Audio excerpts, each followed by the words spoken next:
Good evening, everyone. I will now call our February 27, 2024 meeting of the Board of Directors to order.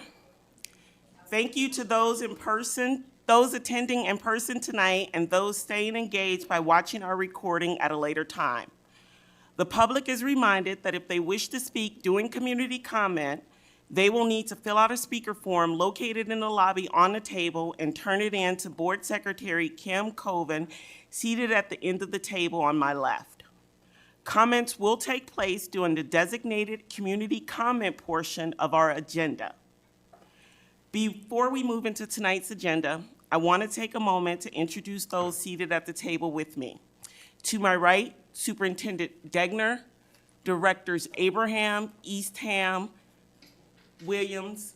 To my left, Vice President Clausen, Directors Finch, Lingo, and Board Secretary Colvin. With that, we will move into tonight's agenda, and first up is the Education Showcase.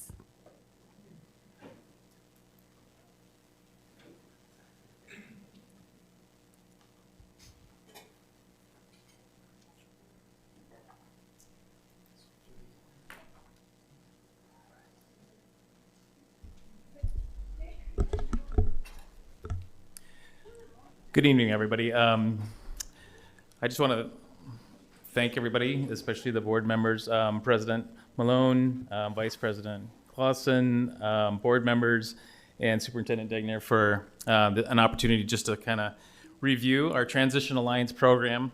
My name is Brian Schaefer. I'm a special education coordinator for our transitioning services, and so this is year one of our program, and I just appreciate being able to come here and just share a little data, share some celebrations with you tonight. I will go through this really quick, but just a few key points that I wanted to touch on, just summarizing what our Transition Alliance program is and the students that we work with. Point two is I wanted to introduce the board to our fantastic staff, our transition specialists that are working with students every day. And then I wanted to share some early impact that we're seeing from our Transition Alliance program, and then celebrate some successes within our buildings. So what is, and you'll hear the acronym TAP, what is TAP? They're the Transition Alliance program. And that's a partnership between the Iowa City School District and Iowa Vocational Rehabilitation Services. It's a 50-50 program. So half of the financial commitment is the Iowa City School District, the other half is IVRS. Our goal, or I guess a better way to say that is our mission, is to ensure that all students have competitive, integrated employment. And we do that through what you see up there is our pre-employment transition services, what we call PREETs. But there are 5 key areas there. It's the job exploration, it's the work-based learning, and you see the other 3.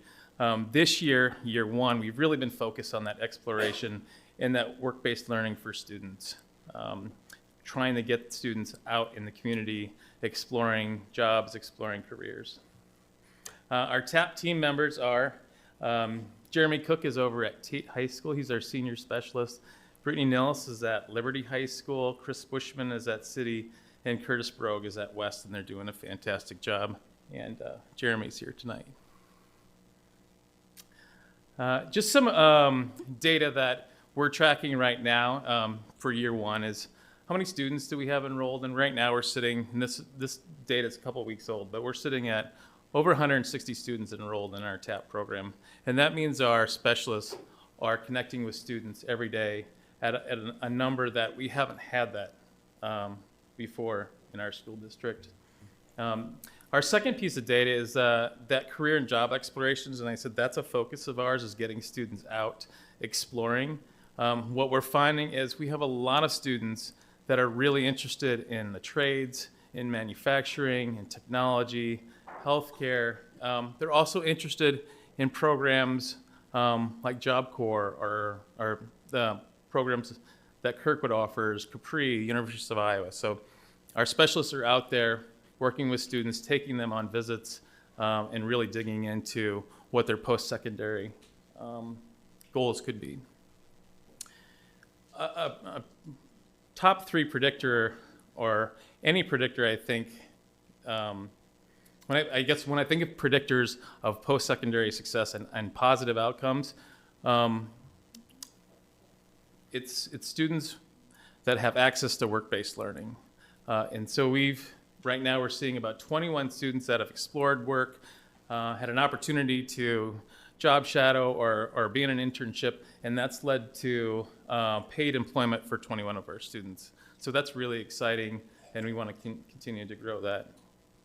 Our other indicator is our intakes with IVRS, and that's for students that require long-term support. What we're finding is we're getting to students earlier, and we're ensuring those students have those long-term supports that they're going to need post-high school. And we're on track right now to double that from last year, but I think we'll even go beyond that. This is West High School. You can see some pictures on the left of students exploring some different job shadows and some work experiences. But a celebration at West that Curtis Brogue shared with me was Ephraim, who he's been exploring some different areas. This is a student that knows kind of what his skills are and knows the environment that he wants to work in, but not quite sure exactly what that was going to look like until he went on a exploration at Country Landscaping. They loved him over there. That ended up turning into an opportunity for this summer, so they want him to graduate, and then after graduation he starts a full-time job at Country Landscape. And he also has a little bit of interest in the Kirkwood program, the auto body program, sorry. So there's some interest there that he's still exploring as well. Liberty High School, Brittany's over at Liberty, and students are exploring masonry to, that bottom right is a nail tech. I didn't know that was offered, but that's at Capri. And so a group of students went over there and they learned about hairstyling and nail tech. So we have quite a few students that are interested in that.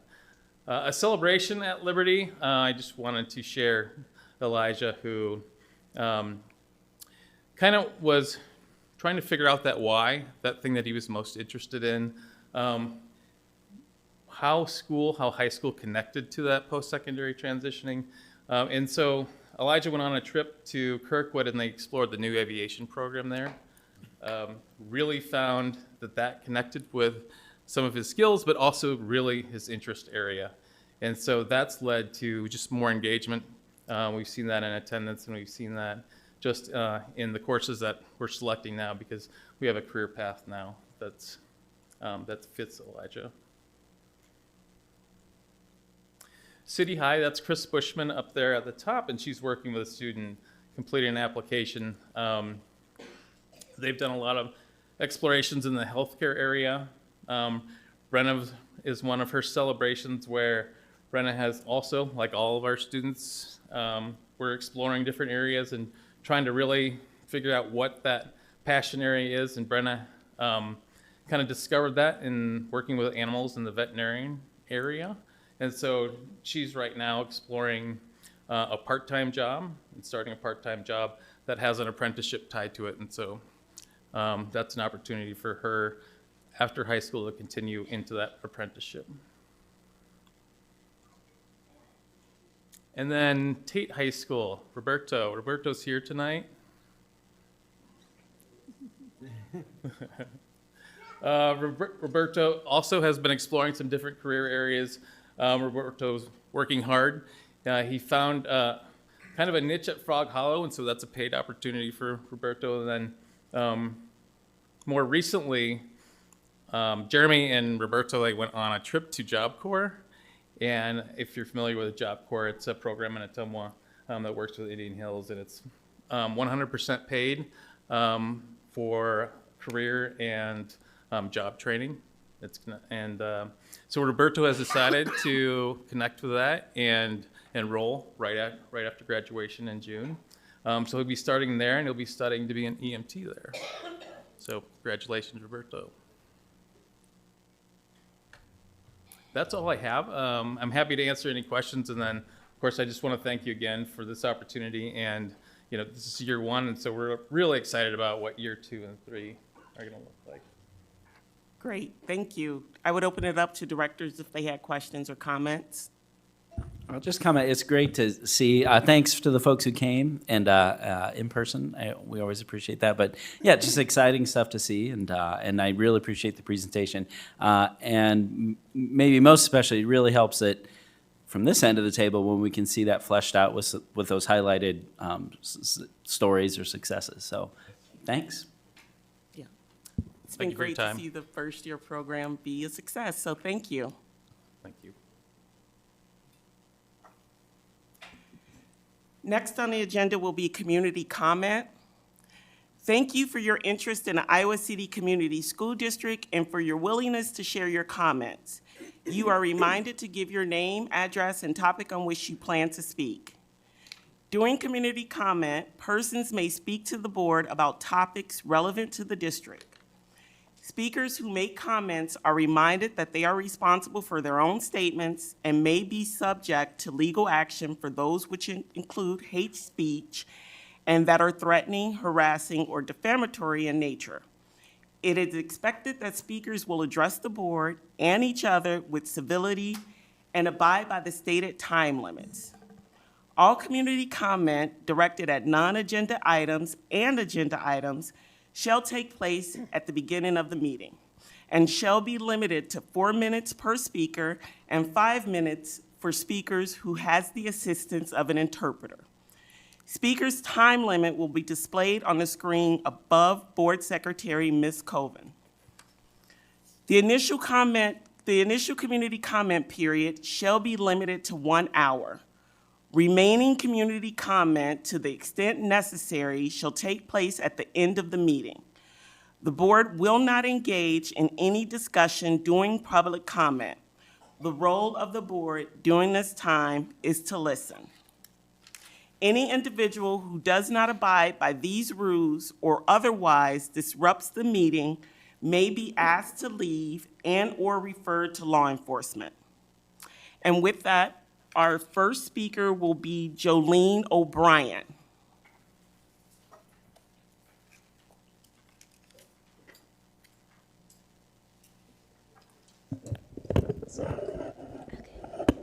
Can I move this?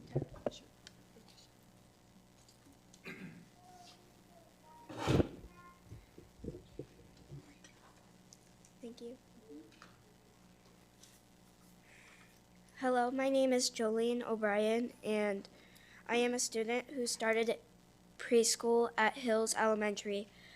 I am a 6th grader. During the time, I had all the support I needed to catch up on my reading and speech. I had a teacher who was named Mr. Knorr, who always told me I had a style and I was fabulous. When I wore princess dresses and floppy hats to school, he built my self-esteem, and I will never forget him. I feel safe and protected at Hills. When I had a really bad bully from another school and threatened me with violence and stalked me, the school of my teacher, Miss LeMay, called the police and reported it. Not only did that keep me safe that day, but it got the cops' attention to make sure that the issue was investigated and took care of. That school I grew up in, wouldn't you want your children to go to Hills? No. Go to school like that. I'm done. Thank you. Next up, we have Gavin Gord.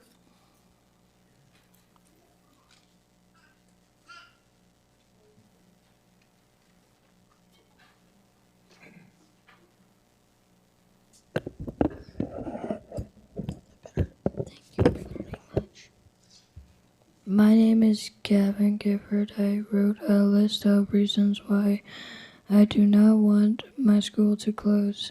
I have friends at my school, and if my school closes, maybe we won't be together. My teachers always make me feel included. The book fair is my favorite event. Miss B always gets pizza and cookies. Please don't close school. Thank you. Go Hills. Go Boats. Thank you. Next up, we have Yahoo Rodriguez.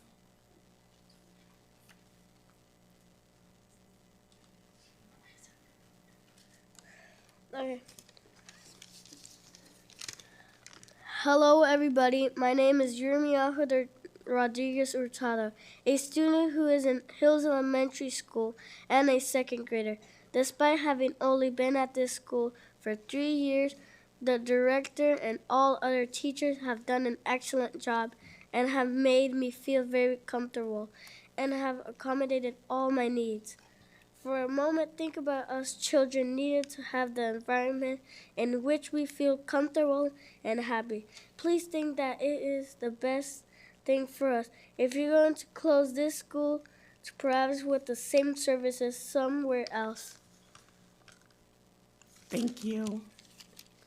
Next up, we have Marcel Ortiz.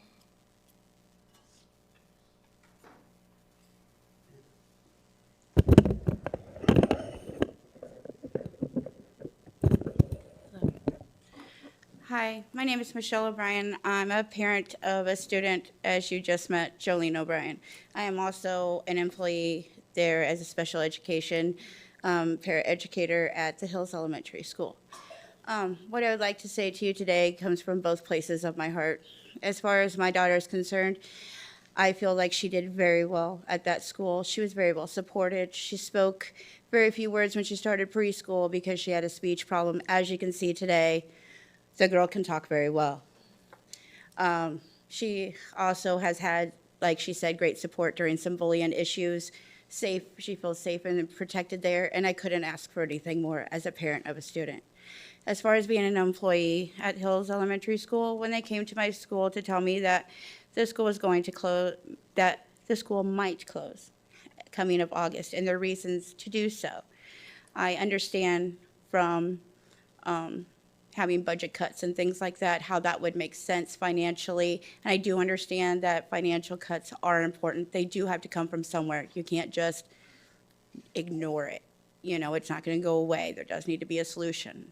I, however, when they presented it to our school, feel like there was a lot of questions that didn't have any answers, a lot of things that would have to be figured out, and I'm worried that by August, there just may not be enough time. One of the things I'm worried about is me being a special education teacher about the special education students of the school. Some of those students are vulnerable, very much so because of their special education conditions. Some of them are nonverbal. They cannot speak for themselves. Some of them have physical disabilities and an array of things. But the important thing is sometimes those students can find someone that they connect with. They can find that person that is able to reach them. They can find that person that is able to open them up, who they trust. It's very hard to do that. I'm worried about some of the special educated students that have had one-on-one paras for years. And with this decision, it could not only change where the student goes, but it's going to change their special education teacher may not go with them. That's a huge change for some of those people with those special education needs. The change of the school is going to be dramatic and distressing. The change of the teachers that they're going to have to engage with could be distressing to them. And that's a big worry for me. So coming from being an employee, I think it's a little rushed. I think there should be a little bit more planning as far as what I've heard so far, and I would just like that to be considered. Thank you very much. Thank you. Next up, we have Mariah Kelly.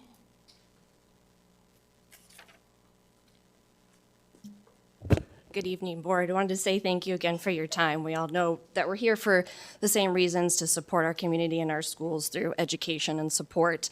I'm a lifetime resident of Johnson County, just recently moved to the Hills area within the last 2 years. I have a first grade daughter, and then I have a little 3-year-old that would hopefully go to Hills as well. I understand this is being viewed under the budget decisions, which we all understand need to happen. And so I'm not coming from a place of emotion or nostalgia, because that certainly does play in, but wanting to come from a place of solutions. As mentioned before, I was kind of spurred to look into this and wasn't really made aware ahead of time. I would like to look into other resources of, do we need volunteering from the community while we look into more funding or other options? Should we do maybe grade sharing where we have first and second grade together, or third and fourth, however that looks? One of the things that I find really neat, kind of coming as an only child, sometimes I think my socialization was a little bit different than my daughter, but being in a smaller school, which I get is a little bit unique than the other elementaries, she knows fifth graders, she knows other students, and I think that helps break down silos and to learn better socializations and build those relationships that do end up happening, as we've learned through through high school into college and into this area, as we do have folks that are staying here, want to stay here, as well as want to bring into the Hills community. I think there's growth there. I certainly just want to have more discussion and appreciate that you guys include us and take the time to have this avenue. So thank you again. I appreciate it. Thank you. Next up, we have Tim Kemp.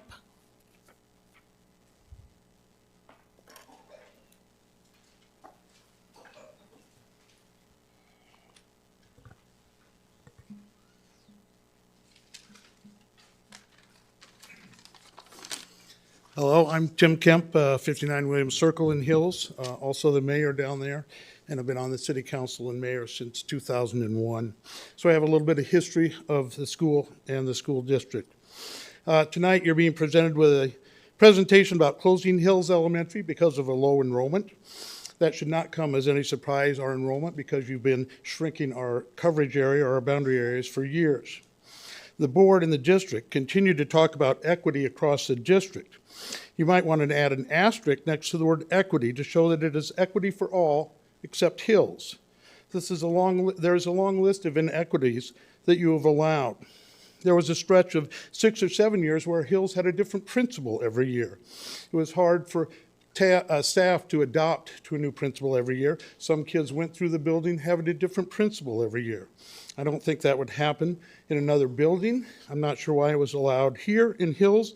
Again, equity for all except for Hills. Then there was the $191 million bond issue, where a board member came to Hills and told us the $3 or $4 million budgeted for Hills for a new gym and extra classrooms was just going to be too much to put into the vote, and that you didn't think $195 million would pass, $195 million. So you took that out and went with $191 million. We got less than 0.5% of that money, less than $1 million, and that was used to bring us up to code, add air conditioning for the gym and a few classrooms, a few other minor things, while other classrooms and other buildings were either new buildings or renovations or huge additions. Again, we were told to wait our turn, equity for all, except for Hills. Then SAVE came along. It passed, and we were told that Hills would finally get a new school. In fact, Dwayne came to us and said, hey, we'd like to build right behind your school, won't even have to close it down. Then suddenly that changed because we were told, oh, we don't want to build while there are students in the building next door. Although you do that at the junior high, the high school, and many elementaries. You built while there were kids in the building. So that went out the window. The district came down to us with 5 options. One was to build behind the school, and that was immediately taken off the table. Another was to switch our parks and give you the land there, and then you would build our parks where the building is.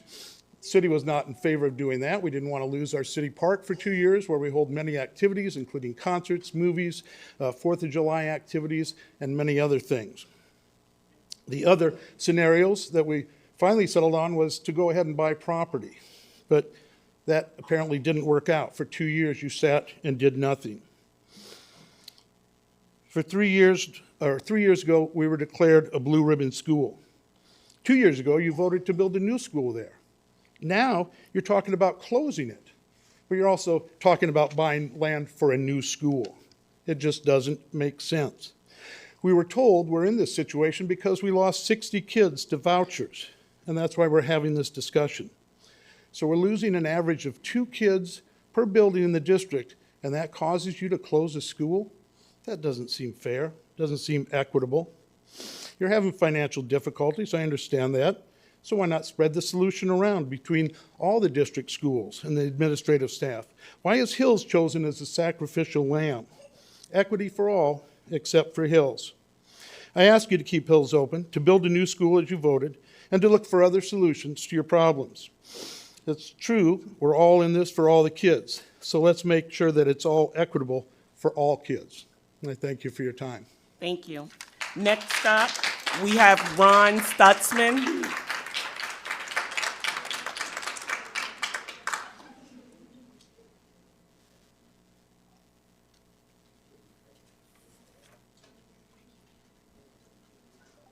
Thank you. I'm Ron Stutzman from Hills, Box 250, Hills, Iowa.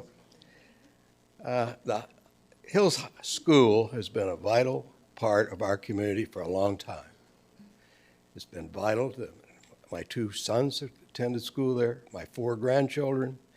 My great-grandchildren are ready to start, and a number of cousins and nephews.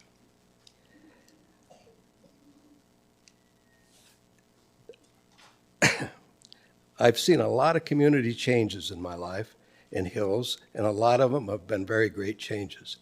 I've been involved in the Hills Bank as a director for over 45 years. I've seen deposits go from $65 million to nearly $4 billion. I went to work for our company 63 years ago, my father's company 63 years ago. We had 15 employees. We have 200 employees now. I've watched over 200 employees. I've watched the school go from 3 remodels, 2 sets of temporary buildings, a great staff, a great group of alumni over the last 50 years have come through that school. It's been very important to our community. One of the things that I believe next year, that the community of Hills will pay 1% of the total revenue of the Iowa City school system. We certainly don't have anywhere close to 1% of the students. So we're a pretty good deal there. One thing that a lot of you may or may not know, that the Liberty Township closed the one-room country schools and built this school before the mergers of schools. We had a chance to go to Lone Tree, Riverside, or Mid-Prairie. The Iowa City came to us and said, if you'll come to the Iowa City school system, you can go to the brand new West High School. So you got to school, brand new school, for $1. So that was not a bad deal.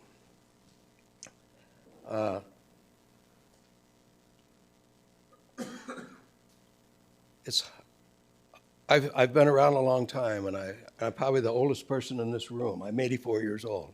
I've seen times like this before, many times before, but I've seen where we could work them out. The last time we had this school thing, we worked it out with community meetings, the PTA, the business people, and somehow we saved the school. This time, there haven't been, that I know of, community meetings. I met with the school system, with Dwight Sigmiller, the president of the Hills Bank, Monday morning. It was already determined this was going to be the end of the Hills School.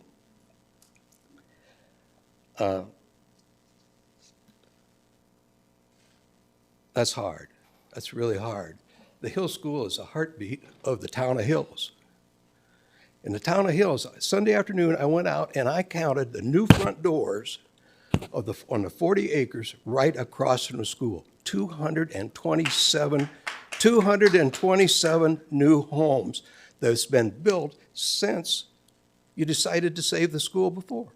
There's 4 new businesses in town with probably between, I'm sure, over 200 employees. It's really a shame when people move to Hills because of the property values they would benefit from because they were in the Iowa City school system. We're still in the school system, but we don't have a school. And I believe there should be 500 people here from Hills, but there are a lot of them smarter than I am because I think they really believe we don't make a difference in Hills. Thank you. Next up, we have Marcela Hurtado.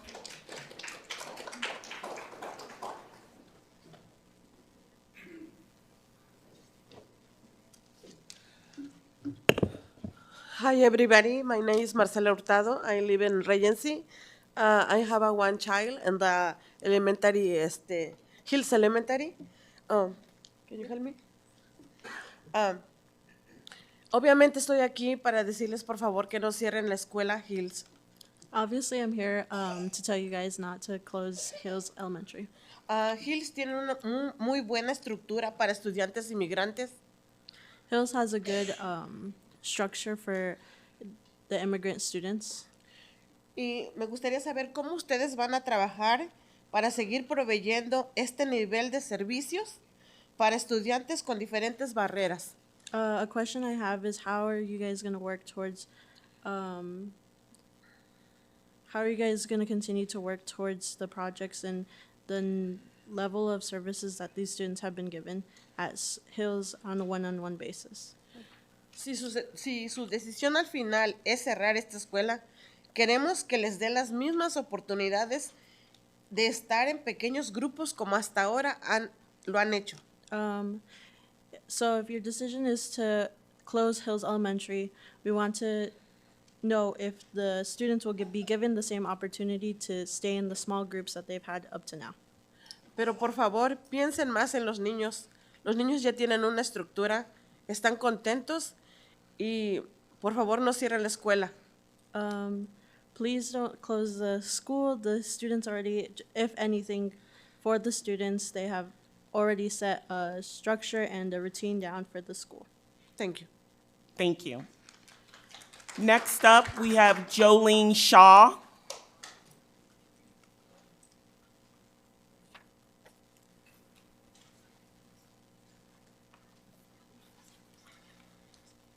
Hi, my name is Jodi Shaw.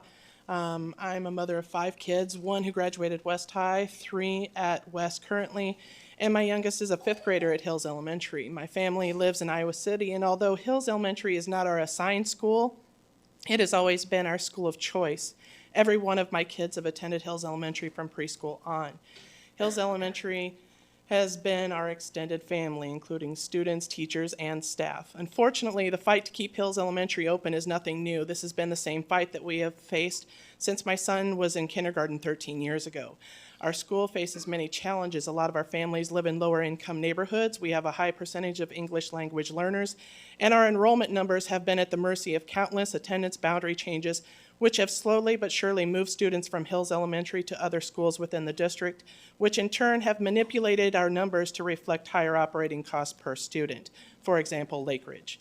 The school board has rezoned our kids and families to other schools. Like I said, Lake Ridge students have even left the district altogether because they were so upset about being moved from Hills Elementary years ago. This district has tried to close Hills Elementary many times before with strong opposition, but it now appears to be that the school board and the administration have created a perfect storm to reach their goal. As students, families, and neighborhoods have strategically been moved from Hills Elementary to decrease enrollment, our school has suffered severe cuts in such areas as student family advocate, school nurse, school facilitator, and the list goes on and on. The district has motivated tenured teachers and staff to early retirement, and replacements with less experience and lower income requirements have been hired instead. Unfortunately, this has left the school with the highest needs with very little supports in place. Now, instead of building a new Hills Elementary as promised, the district is looking to close our school altogether.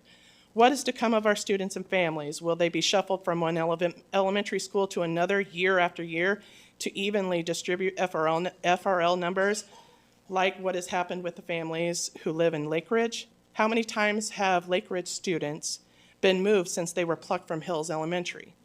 If you don't know the answer to that, rest assured the answer is more than once. If the concern is cost per student, then send more students to Hills.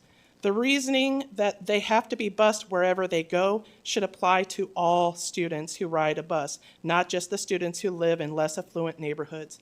I ask and challenge the school board and administration to explore other budget cuts and to keep Hills Elementary open for our students, teachers, and staff, and for the city of Hills. Thank you. Thank you. Next up, we have Norma Perez.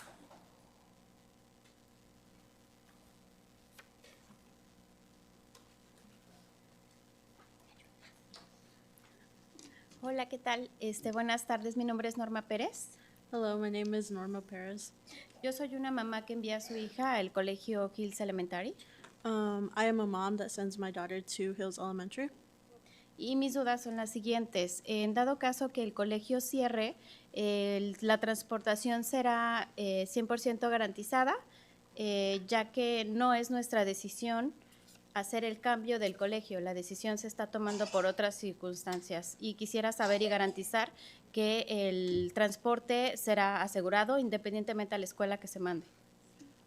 Some of my questions and thoughts that I have are the following of, first, the transportation, if the children will be guaranteed the same transportation as they're being pushed to take a different school and they won't have the option of the same transportation that they have now. Obviamente, mi hija es una niña que está muy contenta en el colegio. El crecimiento personal que ella ha tenido es muy bueno. Ella está muy contenta, le gusta mucho asistir desde con la directora. El trabajo que la Miss Bosset hace es inigualable. Ella se acerca a todos los estudiantes y siempre ve y busca la forma de resolver cualquier situación que se atraviese.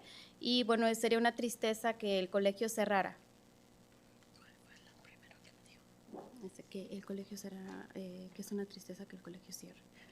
It's sad that if the decision is taken that if the Hills Elementary School closes, and that Miss Bosset does a very well job at what she does, and that her daughter has had she's seen that her daughter has had a bigger personal growth than when she started at Hills Elementary, and she really loves going there. Les pedimos que consideren no cerrar el colegio. We ask that you consider not to close Hills Elementary. Thank you. Thank you. Next up, we have Esther Martinez.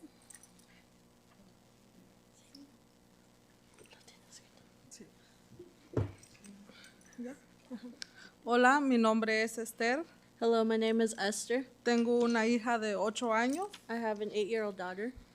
Y ella ha asistido por 4 años en la escuela de Hills. And she has assisted Hills Elementary for 4 years now.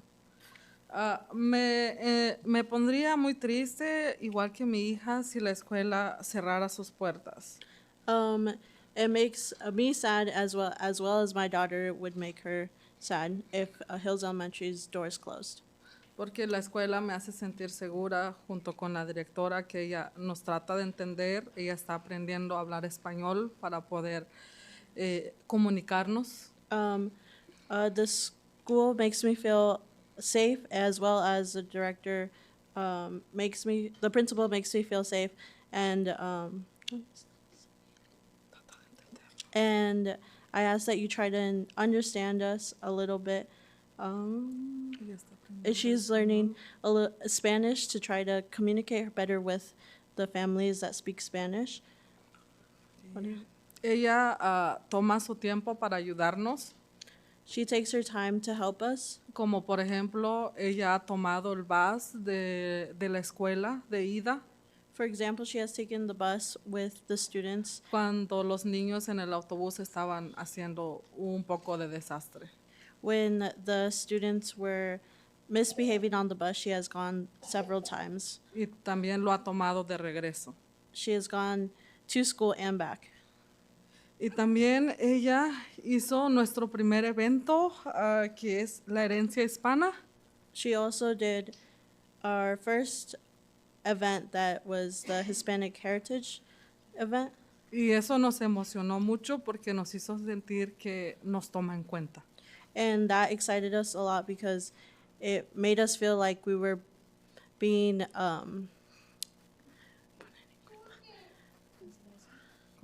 Yeah, we were being considered and part of the community that she has created.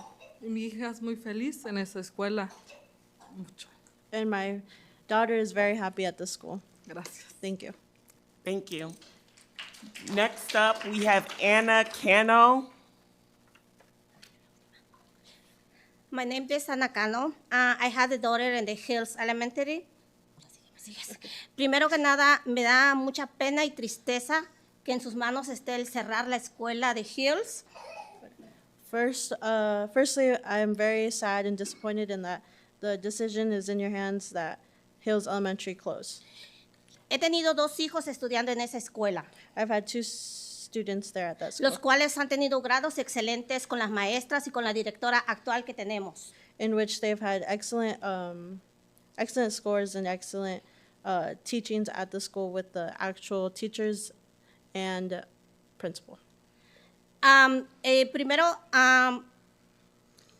nos gustaría saber por qué, si nos pudieran comunicar a todos, más que nada a la comunidad latina, que somos minoría o mayoría en esa escuela.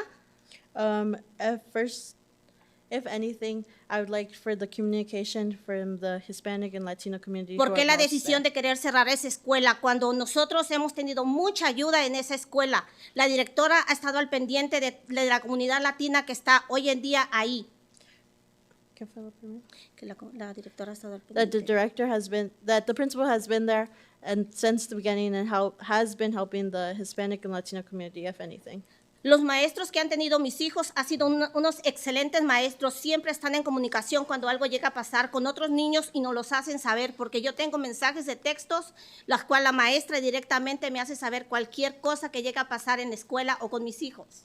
The communication between the teachers and the principal is very up to date, and that the students that she's had gone to Hills Elementary have had problems before, and that the principal has made sure that she gets the communications in both English and Spanish. Actualmente creo que lo primordial para nosotros como padres, la preocupación son la educación de nuestros hijos. Right now, the major worries from the parents is that the students are receiving the same education that they are now. Hay muchos problemas en las escuelas de este distrito. There are lots of problems right now in the district. Y una ocasión, un maestro, cuando mi hijo mayor fue a una de las escuelas de aquí, me dijo, no soy babysitter para estar cuidando a tu hijo. In one occasion, she had her oldest son, a teacher tell her oldest son that they are not the babysitter of her. Cosa que en esta escuela nunca he tenido un mal comentario o he escuchado algo mal de alguna maestra o de la directora que tenemos actual. She hasn't had any problems with at Hills Elementary School with any comments or anything such. Creo que lo mejor sería, o actualmente como está esa escuela, que no es muchos niños en ese grupo, es como los maestros pueden estar al pendiente de cada niño que tienen. Right now, she thinks that the major concern is that the students are receiving the same education with the one-on-one teaching that they are getting to the students. Tengo otro niño en otra escuela, el cual me dice, mamá, es que en la escuela fuman, y no nomás es el cigarrito, es la marihuana, cosa que ningún maestro yo creo que le hace saber a la mamá o al padre de ese niño. Right now I have another student in one of the schools saying that they smoke, and it's not just vapes, it's cigarettes and marijuana. ¿Por qué no los hacen saber a los padres? Porque no quieren que se den cuenta de la realidad, lo que está pasando en las escuelas con nuestros hijos. And that the parents aren't being communicated of this issue from the school, and right now that she has one student in the school, it is being communicated to her. Empezaron con quitarnos el servicio de transporte para los alumnos, el cual es solo un autobús el que existe, y en un asiento donde es para 2 niños, tienen que haber 3 niños en ese mismo lugar. And it started with the bus transportation where there was less bus transportation to the school where 2 students are supposed to sit. There's now 3 students on the bus. Reducieron el programa de After School Program, del cual mis hijos se beneficiaron mucho, porque mis 2 hijos actualmente hablan y leen el español y lo aprendieron en esa escuela. Reducing the En el After School Program. reducing the after school program, and where their students Hablan español. speak and read Spanish, and they have Y no es learned. porque yo se los enseñe, en la escuela les han enseñado. they have learned more Spanish, and it's not because I have taught them, but because they have been taught at school. Y somos muy pocas las madres que estamos aquí porque no podemos venir todos los que estamos preocupados por lo que puede pasar con esa escuela, más que nada por nuestros hijos, la seguridad de nuestros hijos que le ha dado esa escuela. And we're a little bit for right now that have shown up for the occasion, but right now, La seguridad de la escuela que le da a nuestros hijos. is the security and the security that they give to our students. Me gustaría decir más, pero yo sé que el tiempo no me alcanzaría y quizá ustedes, si se pudieran en el lugar de cada uno de los padres que estamos preocupados por nuestros hijos, nos entenderían un poco, mínimo una poca parte de la preocupada que estamos nosotros como padres hacia nuestros hijos. She would like to say more, but she understands that there is no time left to say more, and that she would like you guys to put you guys in her shoes to understand what they are going through. Thank you. Next up, we have Julie Van Dyke.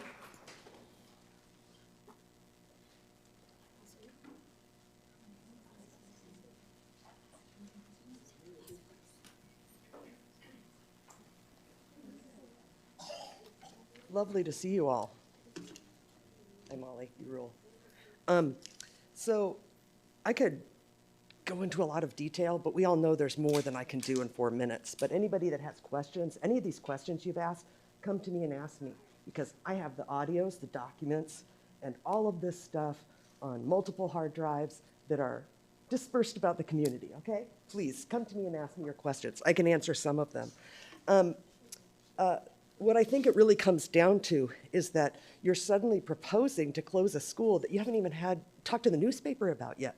Where's the, I mean, yeah, you met the minimum threshold of posting it online, you know, that you might do it, but where did you go out to the community and tell them? Because I'll tell you, when I first ran, the first time I ran for school board, I was the only candidate, the crazy liberal, saying, yeah, let's look at that third high school. None of the others would come up and say, no, we can't do that, we can't do that. I said, let's look at that high school, because let's go out to the community and ask what they're willing to put into it that can make it feasible. So why don't you owe the town of Hills that same kind of consideration that went to build that third high school that you're all proud of?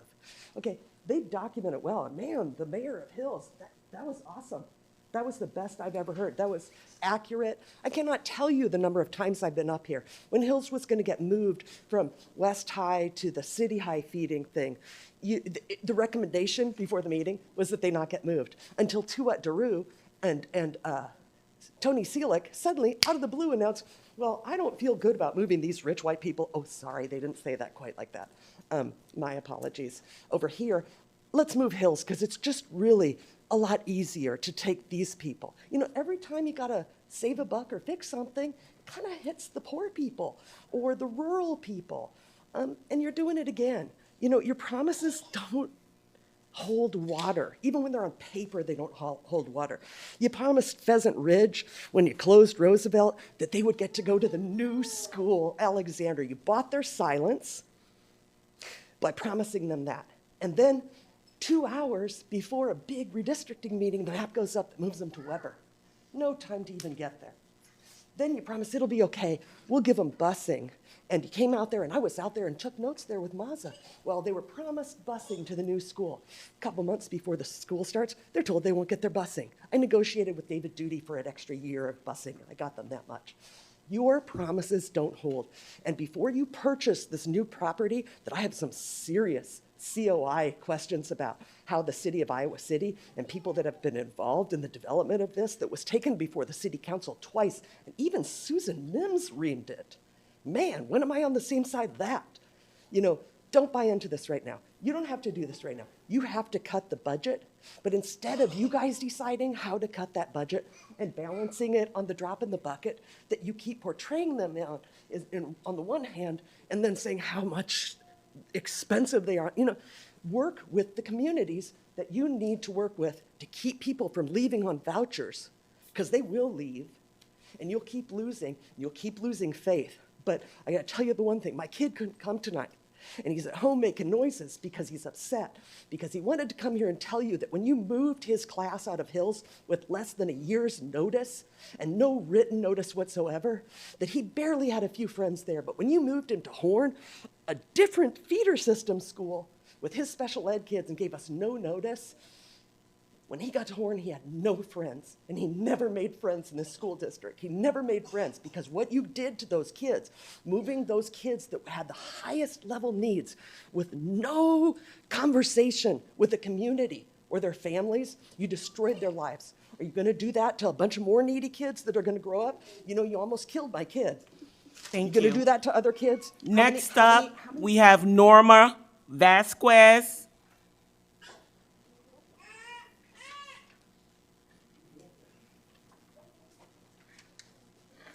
Hi, my name is Norma Vasquez, and only I come to Talking House School help me, I am and my kids. I have 4 kids. The biggest is 19 years old, and he is starting Hills. And Hills, when I come here in Iowa City, actually, the speaking Spanish, it wasn't popular. The only school helped me with my son because he don't speak he can speak any word. It was Hills Elementary.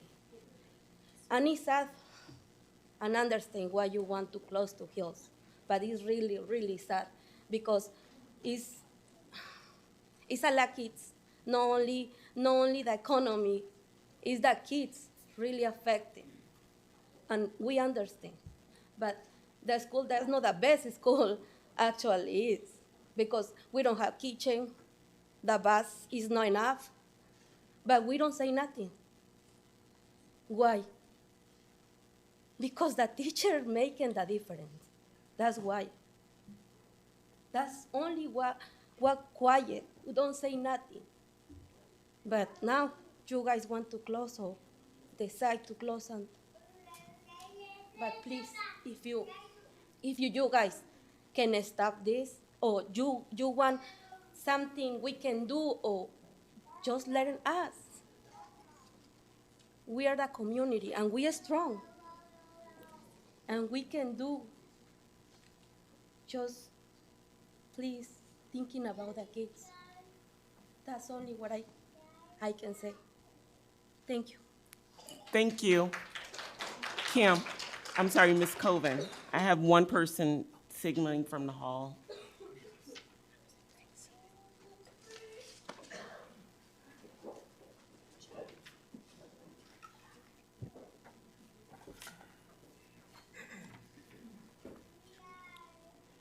Melissa, I do not want to butcher your last name. Oh, Mandernack.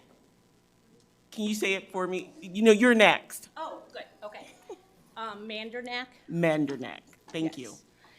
Thank you. I actually came tonight to support my little brother through Big Brothers Big Sisters, Roberto, who was here, and shout out to Tate Tate High School, because they have changed that young man's life.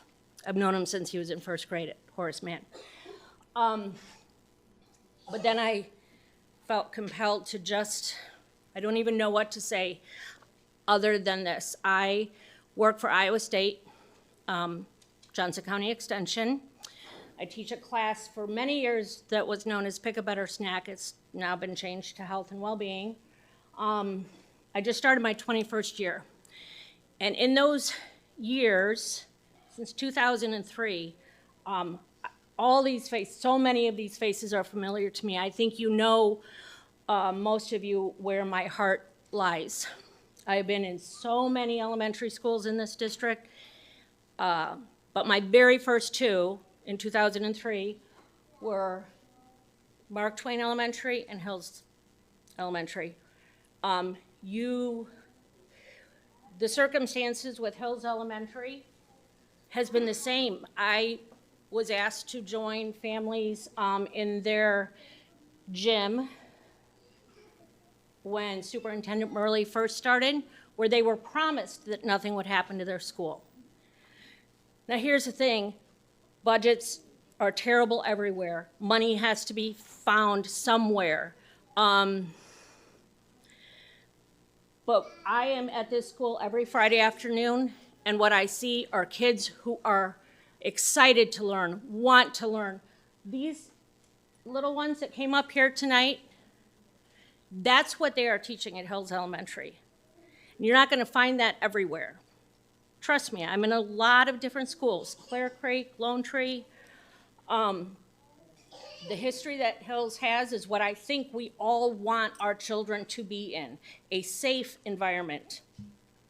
As adults, you know, maybe we feel like we can't guarantee that safety, but they feel it. They are learning and they are a family, and they always have been. And so the same brave people come here and stand up and say, look at this school and really see it. Come visit, come sit in a classroom, and then try to find some other solutions, some other places that we can get this money from. I attended an orchestra concert at Liberty High a couple of weeks ago, and I was astounded at the beauty of it. And I wish every one of our children had that. But for all these years, they go to that tiny school, into those tiny front doors. There's no big glitz, there's no glamour. It's Hills Elementary, and that's their home. So I would ask that you would find a way to have both ends, right? Beautiful new high schools, and these people want to stay there. Don't take that away from them. Thank you. Thank you. And that concludes our community comment. Next up on the agenda, I would entertain a motion to approve tonight's agenda. I move approval of the agenda for tonight. Second. Board Secretary Coven, ready to vote? Online voting is open.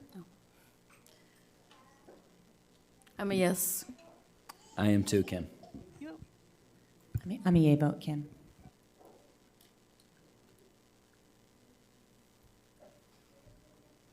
All votes have been cast and the motion carries with all directors voting in favor. Thank you. Next up is before we get to consent agenda, for those directors that are reviewed the bills, do they have any questions? I have no questions. Okay. Next up is tonight consent agenda. Are there items that directors would like to pull? I would like to pull item number 2, accounts payable. Are there any other items? Hearing none, I would entertain a motion for approval minus item 2. I move approval of the agenda, consent agenda for tonight minus item 2. Second. Board Secretary Coven, we're ready to vote. Online voting is open.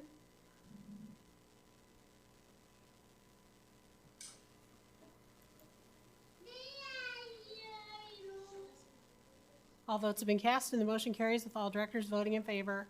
Thank you. Next up is the item pulled from the agenda, which is accounts payable. I needed to pull that per Iowa's conflict of interest law and ICCSD Board Policy 203. I will be abstaining from voting on the accounts payable item due to a conflict of interest that involve immediate family or family by blood or marriage or situations where I would obtain a financial benefit from taking an action as an elected official.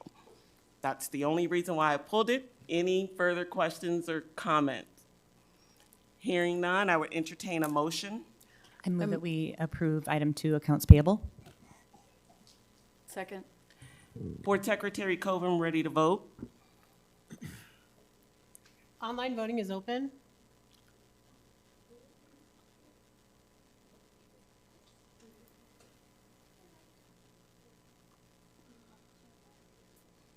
All votes have been cast and the motion carries with directors Clausen, Eastham, Williams, Finch, Abraham, and Lingo voting yea and Malone abstaining.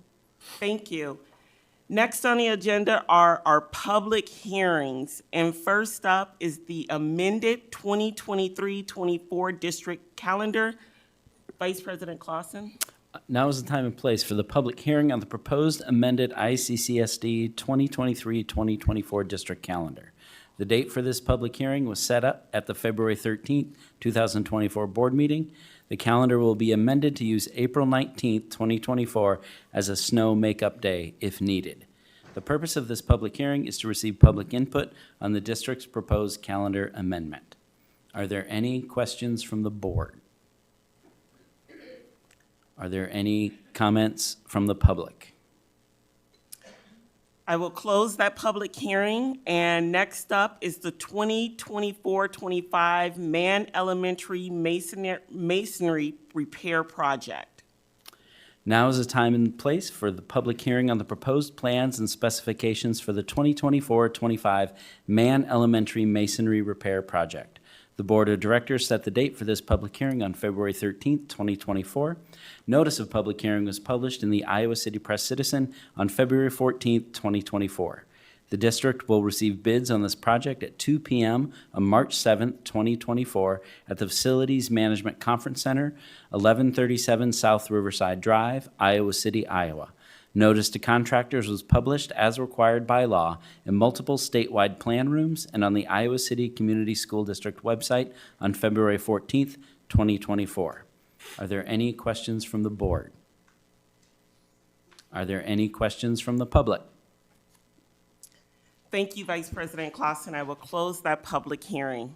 Next up on the agenda, we have policy review, the 600 series policy and policy primer. I will turn it over to Director Finch, who chairs policy and governance. Thank you, President Malone. It was a quick meeting tonight. We just discussed a few things. The reconsideration committee has increased from 6 members to 7 members, and there's going to be some change in the language surrounding the PE waiver. I think that will be yet to come. And then the policy primers dealt with the annual board award language, so not much there. Great, thank you. Any additional comments from other directors? Hearing none, first up on our discussion item is the equity update. Superintendent Degner. Yeah, I'm going to turn that over to Laura. She's going to handle that one for us this evening. Hello, everyone. Just giving a quick update. We had the Boat Network come out last week, Monday and Tuesday. Monday, they did a day of learning. Half day was for our staff of color who were in a cohort. This was like their day 2. They came in the fall and did a day 1 experience. This was day 2, so people could return who were able to make it. It was staff of color in the morning and then admin of color in the evening. But basically, and that's, yeah, I can make it a little bit bigger. What came out of that was a few things. There's some themes from the teacher group versus, or the, not even just teachers, should say staff, because it was a mix of, there was some counselors in there, there was some, there was even a principal who suggested a para be a part of the group that had some leadership skills that he felt she should be in that. Some teachers, some SF, like it was just a big mixture, some people from the equity department, and then the admin group. But you could see there that there was some themes that overlap between the two groups. It was really a nice day. It was an affinity space, a place where they could share some concerns that they had, but then also be motivated towards like the future. Definitely some insights and recommendations came out of those meetings, and there was definitely a presentation given around the IDI. I don't know how many of you have ever heard of that, but that's around, I can't think of it at this moment.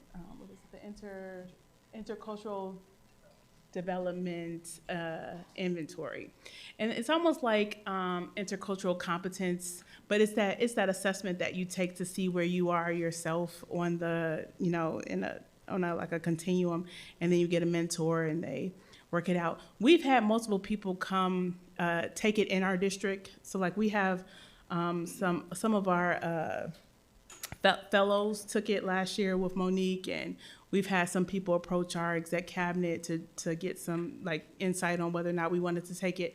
So it's interesting that the theme keeps coming up. We know that this might be something that we might need to do, but definitely both groups were extremely interested in wanting to take it. And then even with this idea of wanting the non-staff of color to take it and understanding how to support or best support staff of color and like feeling more welcome, safe, and included. So it's something that as a district we may have to look at in the future. But it was an amazing day, lots of laughs, lots of like wrapping around each other. It was awesome. Day 2 looked like more individual one-on-one. Those administrators who signed up for that one-on-one coaching or one-on-one, they go in as a group to coach the admin.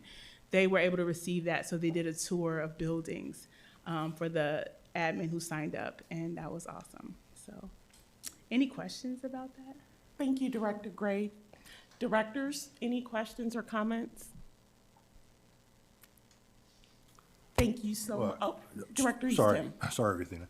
I would just like to add what I've tried to say before, that we are a district that is changing how we educate all the students in the district. And that is occurring very much because of the work that you, Eric, other members of the equity team were doing, as well as other teachers too, and educators. So we really appreciate that, Laura. Thank you. Great. Thank you.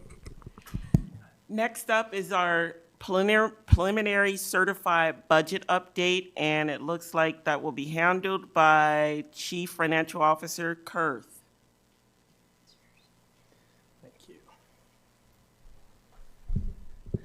Thank you, everybody. I do want to clarify, since we have 2 budget items on the agenda tonight, which can be a little bit confusing, this is focused on the certified budget process. And, oops, that's not. There we go. This one is focused on the certified budget process. And I want to go through, kind of rehash some of what we talked about in January as it related to setting the stage with some assumptions related to this process in terms of the purpose and the timeline. But then also to get into some key factors and then preliminary estimate data. But really the purpose of this process is not to make decisions about line item budget for next year, where we're going to spend our money, that sort of thing. This is a state structured and a state required process, which has changed a little bit this year. But the fundamental purpose remains the same. One element is to establish, it says minimum up here. It should say maximum, so I've already submitted a change that will get uploaded here, to establish a maximum tax rate. So by March 15th, we need to provide the Johnson County Auditor with what our maximum property tax rate will be for the coming fiscal year. It can still drop. We need to establish that as a ceiling, but it cannot go above that rate from that point on. So we need to establish a maximum tax rate, need to communicate that, both the tax rate and the total levy amount, to the community. So I'll get into some of the detail about what that will look like, but in a nutshell, state law will require that this year, for the first time, county auditors in all counties in the state email out essentially a postcard to every individual who owns property within the county that will have a breakdown that you'll see on one of the later slides of this, a breakdown of what the proposed property tax rates are, and then also information about when public hearings will be held and what the impact will be on a property owner for $100,000 of property value. And then finally, the other purpose of this process is to really inform our FY25 line item budget process. So there are elements of this that are really critical as it relates to guaranteeing that we have the cash flow required to implement the program that we plan to implement in FY25 as we get into more detailed budget discussions. Really quickly, I won't go through all the details here, but I do want them published. The timeline, by March 7th, we do want to establish the maximum rate. One thing I want to share, there is a rate in this presentation. It is an estimate at this point. We still don't have state SSA rates, the supplemental state aid amount that our budget can increase. We still don't have final numbers, although we are working on those for things like liability insurance, health insurance impacts, handful of other things that will potentially impact our rate here. But I'm pretty confident that this number is one that we are likely to hold to. It is likely to be the one that we would submit to the auditor. So then mid-March we submit to the auditor. The key thing I want to highlight here is that we actually have 2 budget hearings this year. That's a new state requirement. And so the first of those budget hearings is focused entirely on community comment. In fact, the board is not allowed to take any action or make any comment other than to take comment from the public. So that will be the first of those hearings, and that will be on March 26th. And then the second hearing will be the one where the certified budget is actually approved. That is April 23rd. And we are required to submit that certified budget to the state by April 30th. This slide has some information as it relates to what really drives our certified budget and what contributes to our property tax levy as it stands. On the left, this chart is our property tax rate since 2015. We've been more stable than most districts statewide. Statewide, you see a lot of fluctuation. We haven't had a whole lot of that. But you do see a raise in the last couple of years. The next slide, I'm going to get into information about a rollback that actually mitigates the effect of the rate increase this year a little bit. But some of the factors that are really driving this, a really big one is insurance costs. And especially as we see more severe weather events in the state, anyone who owns a home in Iowa knows that there's some upward pressure on those liability coverage premiums. And that's something that the district faces as well. And so we are currently, actually just this afternoon, received an update. It was in line with what we had projected as part of this process, but we're still working on getting those costs finalized. But we do expect that to be an 8 to 15% increase from last year from current year to fiscal year 25. Another factor, and we've talked about this before in the context of budget reductions, is our solvency ratio. And earlier this year, the board established a target of 10 to 15% for solvency ratio, which is really the cash that we have on hand. The district currently has a solvency ratio of 4.4%, which is well below that amount. And so again, part of the increased levy here is really working to rebuild that solvency ratio, which is really critical for us from a number of standpoints, but not the least of which is to deal with unexpected circumstances.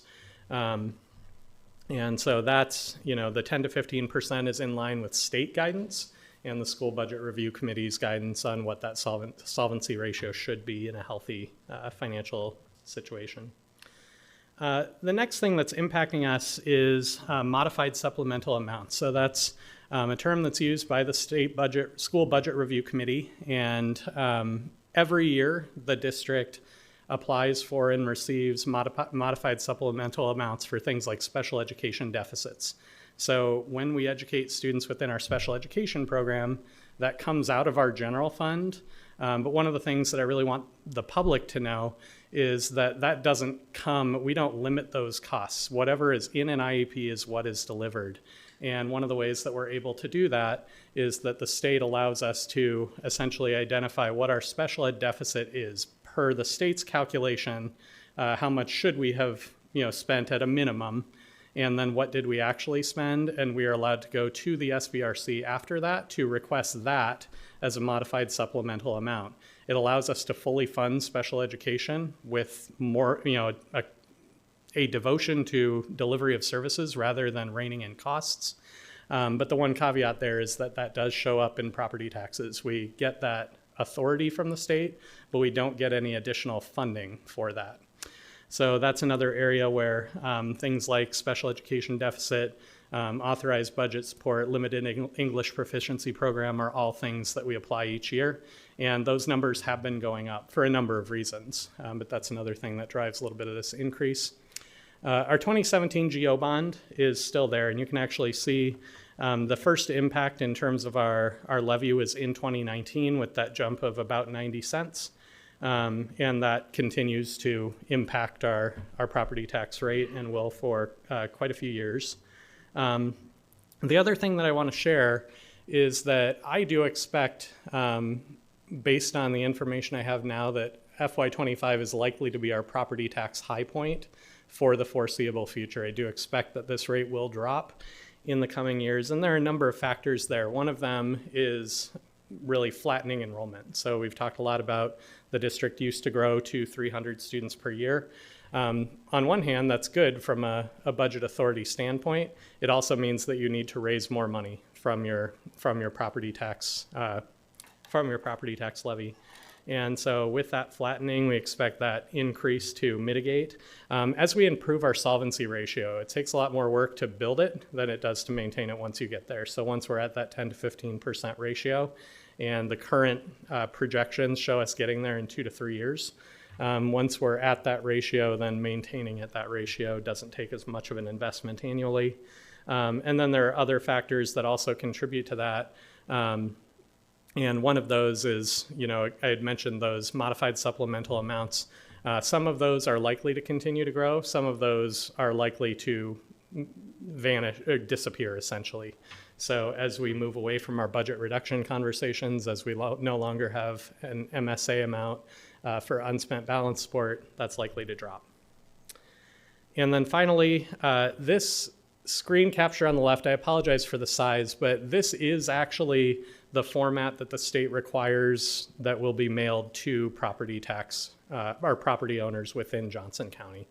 And so it includes our current year levy, broken down in terms of the total amount generated, but then also the levy amount by area, so general fund, instructional support, management fund, all the things that go into our property tax levy.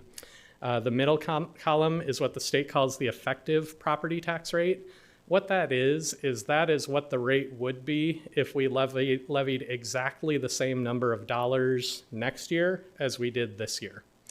So if we did not change the dollar amount, that is what our rate would be. And then the third column is the proposed property tax levy for FY25. Again, this is a preliminary estimate based on some assumptions and could change. But again, I don't think it's particularly likely to change. It is $16.84 as shown on the previous slide. The one thing I want to emphasize is that this is a complicated year for property taxes. The owner, and this information is actually generated by the state. It's on the form that will be mailed out. But the owner of a $100,000 home or any $100,000 worth of property valuation would actually see a decrease in their taxes from $889 in FY24 to $781 in FY25, which is a 12% decrease. How is that possible? How does the rate go up and the amount that's paid on $100,000 go down? The answer to that is that the state for FY25 changed what's called a rollback calculation. So a lot of people were probably shocked by property assessments that came out roughly a year ago at this point. And the increase there. The mitigating factor is that when those assessments go up, the rollback percentage goes down. The rollback percentage is essentially the percentage of the assessed value that is taxed, essentially.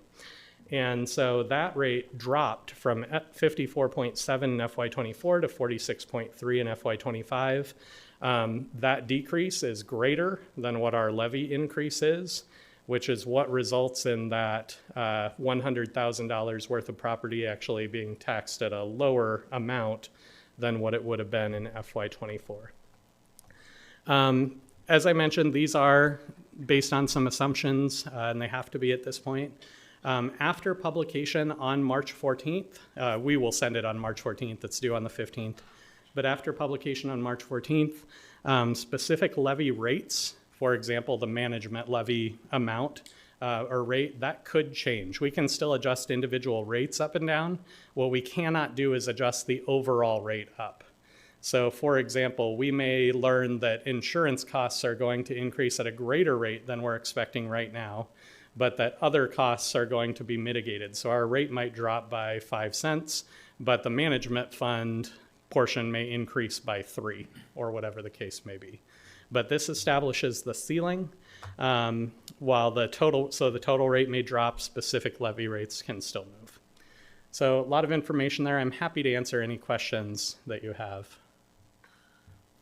Thank you for this. If the legislature doesn't set SSA by March 15th, do we get a continuance of any of those deadlines, or are those deadlines still in effect? No, those deadlines are still in effect.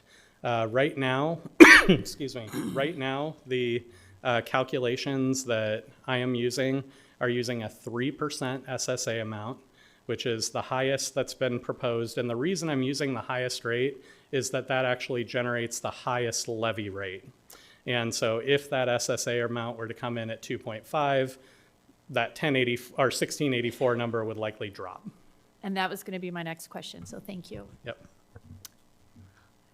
Thank you, Director Kurth. Just a couple of questions. Number one, you mentioned the decrease of the MSA, the modified supplemental amount. So I would imagine asbestos would be in there. We're probably running out of asbestos to abate. Yep. Correct. Are there others that you could tell us about? Yeah, the two big ones that will decline, one of them, as you mentioned, is hazard mitigation. So as we wrap up a lot of our heavy construction work, the need to mitigate asbestos is more limited. Also, we've removed a lot of it at this point.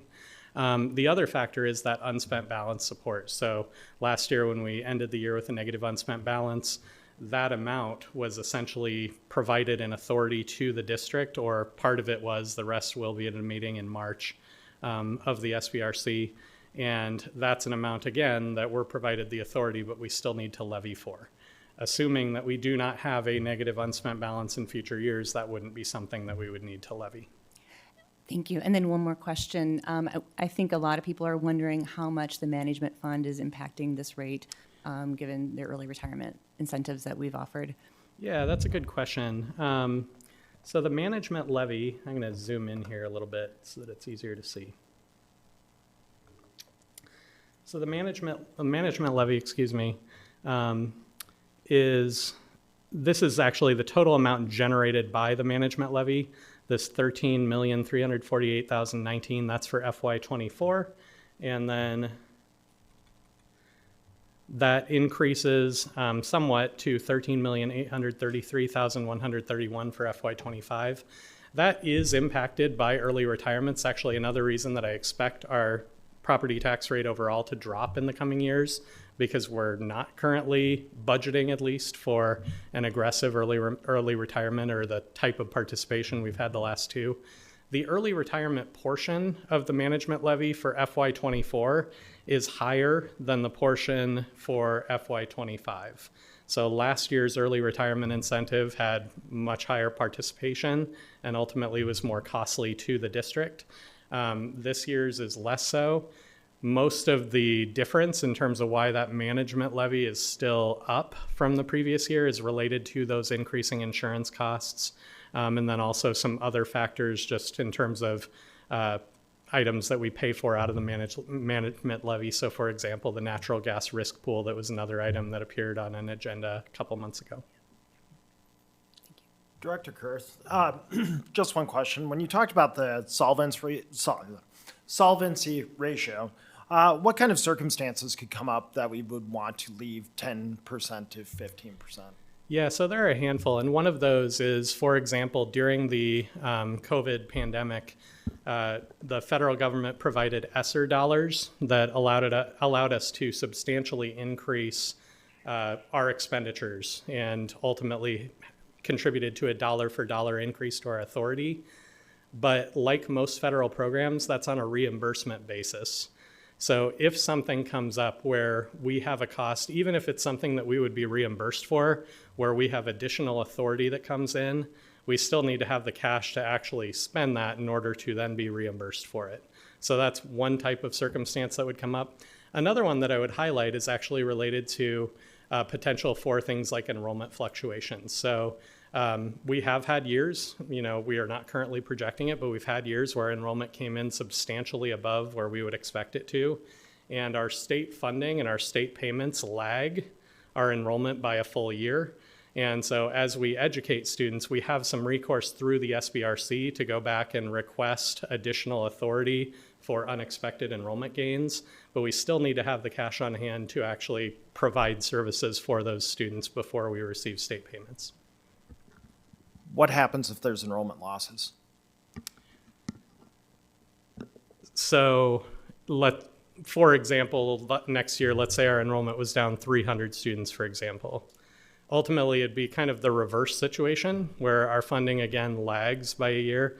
The one caveat there is that we would also want to be in a situation where we're able to absorb whatever budget reductions that would trigger in the following year. So the cash flow management side is a little less important in the case of an enrollment decline. Still relevant, but not as important. Thank you. Yep.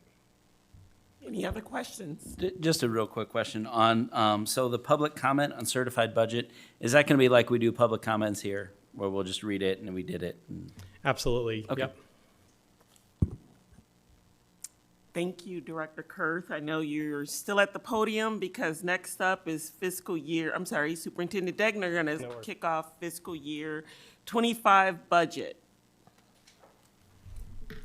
All right, just bear with me here a second, please.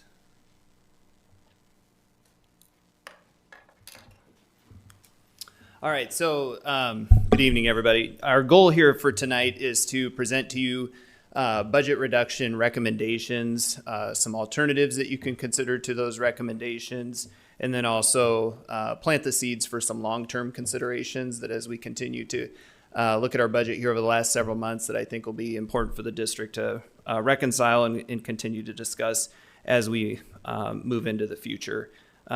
We know that we're in a much better position than most similarly situated districts because we continue to put resources as close to our students as possible. But we also know that we've had some financial impacts with the leveling off of enrollment that has caused us to look at having to slim our budget down and create some reductions so that we can be in a healthy financial position. We'll come back to some of those reasons, again, as we reiterate some of the reasons for suggested reductions here this evening. But as you remember, our goal is that we're trying to achieve $5.5 million of reduction for our budget planning cycle as we approach fiscal year 25. And then we're also still looking for an additional $2 million the next fiscal year 26. So really $7.5 million at a minimum over those 2 years. So 4 big things here for this evening, kind of like I outlined to you. First, we'll just show you that expenditure summary. I'll remind you of the meeting we had on February 13th where we looked at staffing and efficiency data, what those reduction options look like. We're going to talk a little bit about RAM tonight and revisiting the RAM and our approach to staffing our elementary and secondary schools, and then any questions or discussion that you might have. I'd also remind you that you'll have a couple opportunities coming up. We're going to do a financial oversight committee meeting on March 5th, and then we're not asking for any action until March 26th. So that'd be your next regular meeting. And so the board's not expected or asked to take any action on these reductions here yet this evening. This slide should look familiar to you as it's the expenditure comparison that we handled at the Financial Oversight Committee meeting the last time we met and looked at staffing and efficiency data. And you can tell where Iowa City sits in a similarly position to other larger districts. The other thing I would maybe remind the public of is that there's much more with this at the last Financial Oversight Committee meeting, so this is just one slide that represents that. But the point of that presentation was really just to give an overlook at where our buildings are at and where our dollars are going and overall efficiencies or non-efficiencies in relation to staff costs. So reductions that we currently have in progress that we are just moving on as we consider that $5.5 million reduction for next fiscal year. We have TLC program modifications that we've taken advantage of. And again, if you're following along on board docs or for board members here, there's an accompanying worksheet that also is coupled with this presentation that details out a few more of those things. The one thing I would say in terms of TLC, we're still working collaboratively with the TLC leadership team. And so those were some potential ideas that are suggested there or places that we could go. There's not too many position groups in TLC, so I don't think any of those things are necessarily surprising. But as in terms of how we may achieve that $500,000 is still going to take a level of engagement with our teacher leaders and with the facilitators of that program. The non-elementary early retirement savings, and so you can see again on the worksheet there the amount of FTE that are detailed out with the 9 FTE and physical plant employees, support staff, secondary teachers. We're looking to achieve a savings of about $500,000 in that area. The district has traditionally held a teacher quality professional development day before the first required service day for teachers. That's been optional, but we've paid staff. Due to recent legislative changes, we can sweep those funds back to create general fund relief, and so we'll be asking you to take action on those things here later this spring, but we're already working to remove those plans from our professional calendar for next year. Once again, we'll look at ESC administrator reduction. That is something that we presented to you last year, and again, we plan to reduce another administrator on our team as we approach next school year. We're reducing our building sub-allocations, again on the worksheet. You see in 23-24 that we had 53 building subs. For 24-25, we'd be planning on having 41 building subs. The reason we feel like we can effectively implement that change is the fill rate that you can see there with our subs has been extremely high, and so we're feeling like we've had great success in that area and have positioned ourselves well to be able to reduce out some of those building sub positions. And then finally, you see a one-time reduction in the delay of curriculum purchases. That's one that you're familiar with as well. That's not one that continues to improve the budget situation, but if we can hold off costs, that is important to us.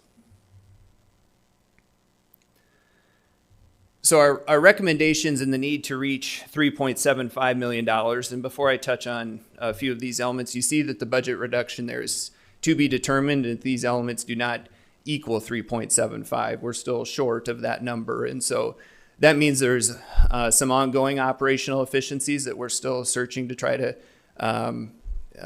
project an accurate number to you on, and also still some considerations for some ideas that we have listed as alternatives or some savings that we know we may just get from operational efficiencies on the slide I'll go to next.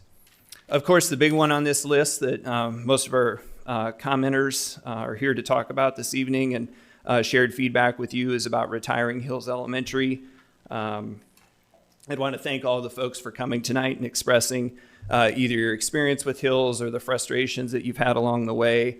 Of course, we know that a decision like this one is not easy. I'm from small town Iowa myself, and I know what kind of impact schools have to communities. And so we do recognize that that this is difficult in a lot of different areas, and that if we felt like we had a better recommendation to bring forward to the board, that we would be considering doing that. But as we approach the alternatives, I think you'll see that the impact is dramatic and would be cascading to the rest of the system with what the alternatives might be. Unfortunately, as we consider what happens with our elementary campuses, later we're going to talk a little bit about some of the things that are ongoing conversations with us, but the one urgent issue in front of us as we're talking about is our situation at the Hills campus. And a lot of you are probably asking or have already asked the question about what's changed since our conversation in 2022.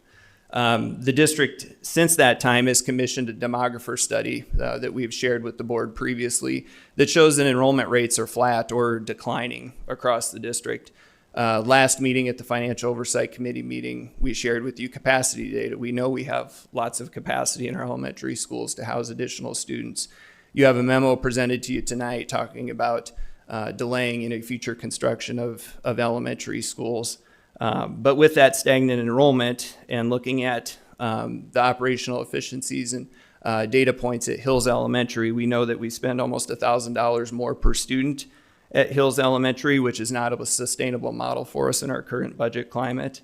The catchment area for Hills, there's roughly 43 to 48 students, depending on if you look at K6 or PK6 data, that actually live in Hills or have a Hills, Iowa address. And so the rest of the students that are at Hills Elementary, we're busing to Hills from other parts of the district. So it's not a large school, and it's one that is operationally inefficient for us that way. Considering our tight budget, we don't believe that we can invest in building a new school or that we can continue to operate and serve kids in the current school. I do believe our kids will be successful in another school in the district. We have great facilities in other places of the district, and we have great staff members that are also creating those great stories that you heard at the microphone tonight. But we know the decision to close Hills will have an impact on the city of Hills, which is why we worked so hard to keep it open. Since 2022, we had worked with the city, and we'd met with several landowners in trying to acquire a site to build the school, and we just ultimately were unsuccessful in being able to secure land or an appropriate site to be able to do that. The state's $350 million voucher program has also further pulled resources and students away from the district. Those dollars, if the Iowa City Community School District had their appropriate share, which equates to about roughly $10 million, we would not be having the conversation about budget reductions this evening. But those state tax dollars have been diverted away from public school districts and sent to fund private schools. So a decade's worth of inadequate state funding, compounded with the creation of a second system, our enrollment flattening, and the current size of the population of students that attend Hills has provided us with the information to share this recommendation with you here this evening to retire Hills Elementary. Again, it's not one that's made, I would say, quickly or carelessly, but after careful consideration and after several attempts to try to ultimately come to a solution about building a school at Hills. I'm happy to come back to that point as we get to the questions. The other recommendations that we're making to you tonight talk about RAM adjustments. We're going to finish the slide deck with the RAM adjustments and let you know how we have a goal of achieving the $630,000 of savings there, and also reformatting and redesigning our RAM. And then finally, non-retirement staff attrition and employee insurance contribution. The non-retirement staff attrition, we know we have several employees that leave the system every year, and of course we would try to capitalize on those savings and not refill those positions, as we know what we're really trying to reduce is staff costs. As a reminder, 86 cents of every dollar in our general fund side goes to a staff cost, and so that's really where we're trying to do the work on this side of the budget. The employee insurance contribution, if you look on the worksheet, you can see what we have factored in there for some proposed dollar amounts. I would say that's probably the minimal contribution we would need to consider as we look at what proposed rate increases might be for the district. We hope to learn more of that over the next 2 to 4 weeks as we continue to meet with you. But some contribution from employees to that insurance fund will then, of course, alleviate pressure from the general fund that supports that. So the alternative considerations, if the district were not to or the board did not want to take advantage of the recommendations on this slide, or if we felt that there was more we needed to try to achieve, these were the solutions that we would propose or ask you to consider. At this time, I wouldn't say they're recommendations. I think we'd want to know what the alternatives are, like it says, the alternative considerations, or if there's more work we'd want to try to do in these categories. But we non-renew selected probationary teachers, and that would generate roughly $3.2 million of savings. Of course, there might be some specialized certifications for positions there that we would not be able to execute that strategy on. And then, of course, every year we also have some employees in a system of our size that are just underperforming or aren't the right fit for our district. And so those actions would still take place, and that wouldn't necessarily be seen as a budget reduction measure. That's just part of our annual cycle through continuous improvement. Eliminate attendance support busing. That one's not a surprise to you guys. We talked about that last year and eventually cycled that out of our conversation. Our guess is, again, that's not a great solution for the district, as that requires us to transport, or that would require us to stop transporting kids that need it the most. Phase out insurance for building sub positions. Right now we recruit our building substitutes and have a great success rate with hiring good building subs that eventually become teachers for us, partially because of the benefit package that we offer to them. But we could stop doing that, and that would generate the said savings there you see on the slide. And then finally, again, another one that I know is not popular would be to equalize sections across the district and eliminate the RAM. And that would save us roughly another $630,000 if we stopped implementing any type of a RAM-based approach for our elementary schools. So hopefully you can have some confidence in why we presented what we did to you in recommendation form, looking for, again, the least worst choice when trying to reduce the budget in terms of comparing those to the alternative considerations. The additional options are things that the district and us as a board and admin team need to continue to talk about with the community as we approach budget cycles in the future. Adam spent a good majority of time talking about tax rate and property tax rollback. We know revenues are not increasing at the state level. When we forecast fiscal years 26, fiscal years 27, fiscal years 28, the 3% or 2.5% that we may get for SSA this year may seem like double or a tremendous high number compared to what we get in those years. The state is just not bringing in money because of changes in tax policy. So the expected contributions out to public districts are going to be minimal over that period of time. So we need to continue the conversations on sustainability instead of living in a cycle of cuts, because our financial reality for the foreseeable future is going to be one that's difficult. So some of these are also improvements or ways we can enhance the student experience. And so those are the ones I think we'd be excited to continue to talk with all of our groups about. I know the districts for a long time talked about or thrown around the idea of magnet schools. We could talk about pre-K only centers to try to increase some operational efficiency on some of our elementary campuses. We could talk about pairing schools. Again, I think, we talk about how that improves the potential student experience and also achieves some better operational efficiency. And then finally, boundary adjustments that also could maximize greater efficiency in the district. But when we look at those elementary attendance centers and what we do there long-term, I think those are all ideas that we're not ready to recommend to you today or say this is what we would achieve or be able to save, but those are conversations we just need to know long-term we need to continue. Elementary schools with 18 general ed sections within the building is really an extension of that first bullet point, talking about what is that right-sized approach for us and how do we achieve meeting our staffing goals with serving students in an effective way, that we don't see widely varying class sizes across the district that aren't done in an intentional or beneficial way, but just a matter of circumstance. That would be something we'd want to continue to consider. And then reconfiguration of the secondary instructional schedule.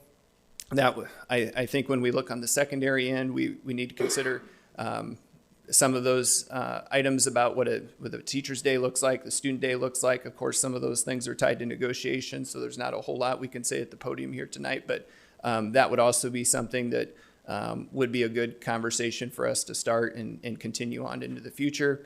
And then consider programmatic changes for increased efficiencies. Obviously, we have great pride in our programs. We've worked really hard through our budget reduction cycles to try to keep, to the best extent possible, being able to protect our people and our programs and try to keep resources close to students. But how do we get ahead of some of this conversation with our programs and look for where we could increase efficiency before it becomes done through a reduction cycle? So those options for long-term sustainability I just think are important to have on the radar as we look into the future. The final thing I'll end with, and then I'll open it up to questions, and I might defer to some team members for questions, is you see some slides into the presentation portion here that talk about a redesigned RAM. And I would want to give a big credit to some of our building-based staff and building leaders, some of which are in attendance here tonight, about bringing us this concern and really talking and engaging with us on some potential ideas about how to improve the RAM. Primarily, we've developed the RAM before based on free and reduced lunch percentage or looking at just straight economic data. This model would consider really a better picture of a better complete picture of our school buildings.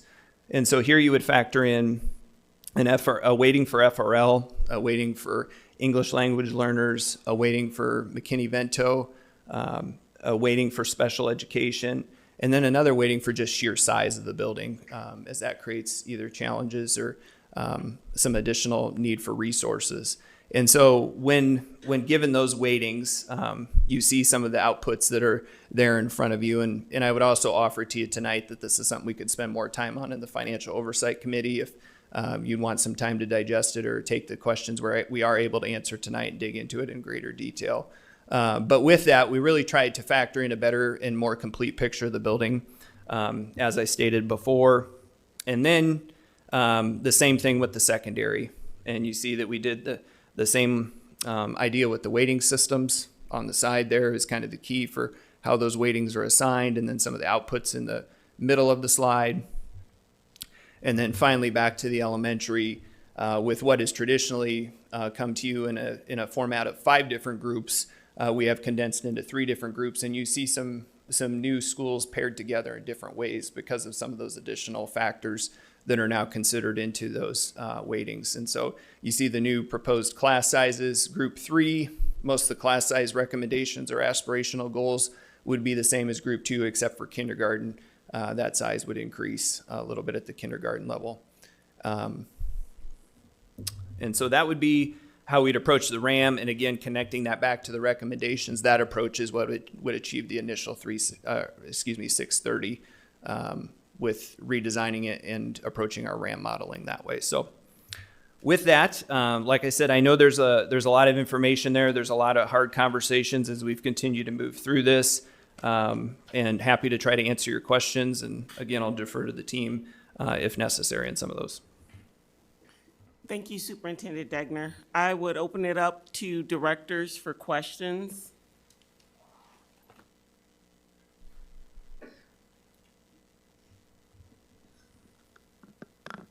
Director Lingo?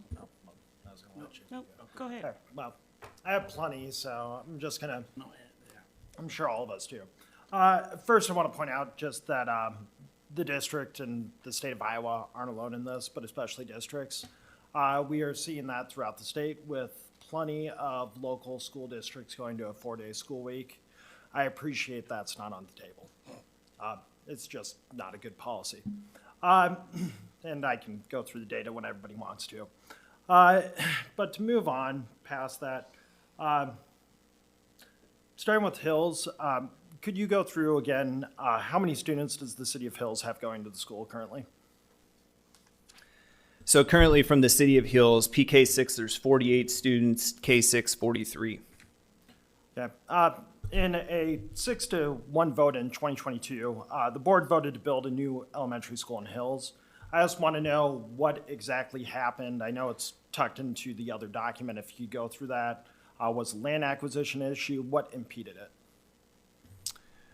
So as far as, are you asking more on the facility end or Yeah, what led to this recommendation? I would say on the facility end, it was, yes, lack of ability to be able to acquire a property to build a new school. And so we had meetings with the city, we had meetings with multiple landowners, and we were not able to get a sufficient site to present to the board to construct a school.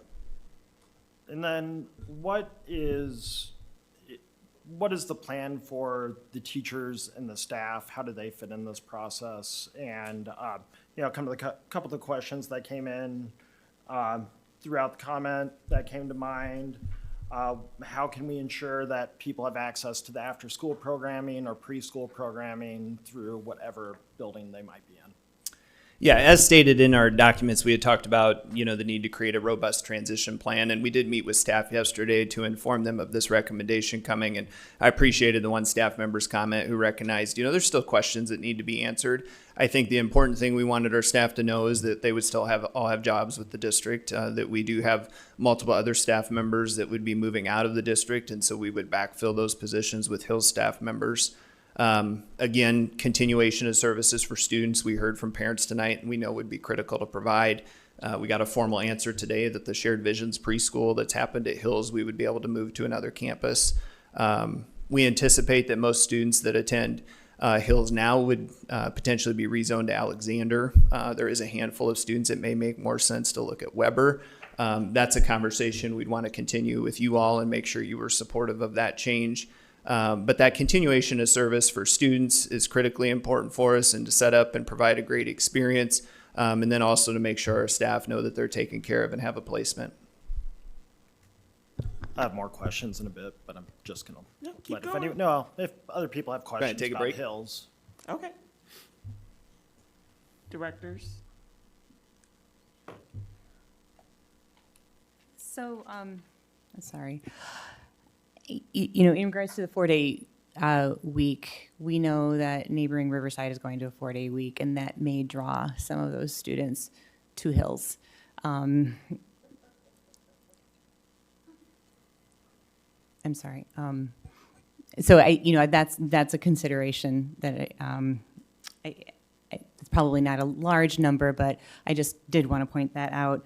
I also, looking at our capacity and our operational efficiencies, I did also want to point out that Shimmick Elementary, is right there with Hills. And was there any consideration for closing Shimmick? There's no other recommendations to retire any other elementary school at this time. I think as we've looked at those other elementary capacity numbers and efficiency data. That's why we suggested some of those other methods that we'd want to consider, how we serve students and how we could enhance that student experience or improve our efficiencies on the same hand. But no other recommendation to close another elementary school. Okay. I do have a question about the RAM. And I was just curious how you settled on the 32 number, and because I would personally be more comfortable with capping it at 30. Is it vital that we increase it 2 more students to 32? Or where? What was the decision process on coming upon that number? You guys want to jump in first? Actually, when you look at the group 2, a lot of our schools already have 32 as that cap, so there's really aren't all those significant changes. The change really is which categories to which the schools fall in. These are actually the same ratios that we're currently using this year, with the exception of the group 3 suggested change of the 26. What's made a difference, though, is just where some of the schools are. So some that moved over to the group 2 that may have traditionally been in the first level or the lower level. When we looked just at free and reduced lunch, that made the difference in the change. So 32 has actually been a number we've had in place for the last few years. Right. I guess I was just wondering, if we're getting rid of RAM, is it possible to lower 32 to 30? And I'm kind of curious about how many classrooms would be at 32. Yeah, we can look through, I mean, obviously it's projection, so we can look through what that looks like. Part of this also, this model was to realize some savings as well. So as we looked at revisiting in that first slide, or for that first recommendation, I believe it was $630,000 was the recommended, there's a reduction there. So if we were to change, that class size to 30, that number would probably decrease as well. Sure, okay.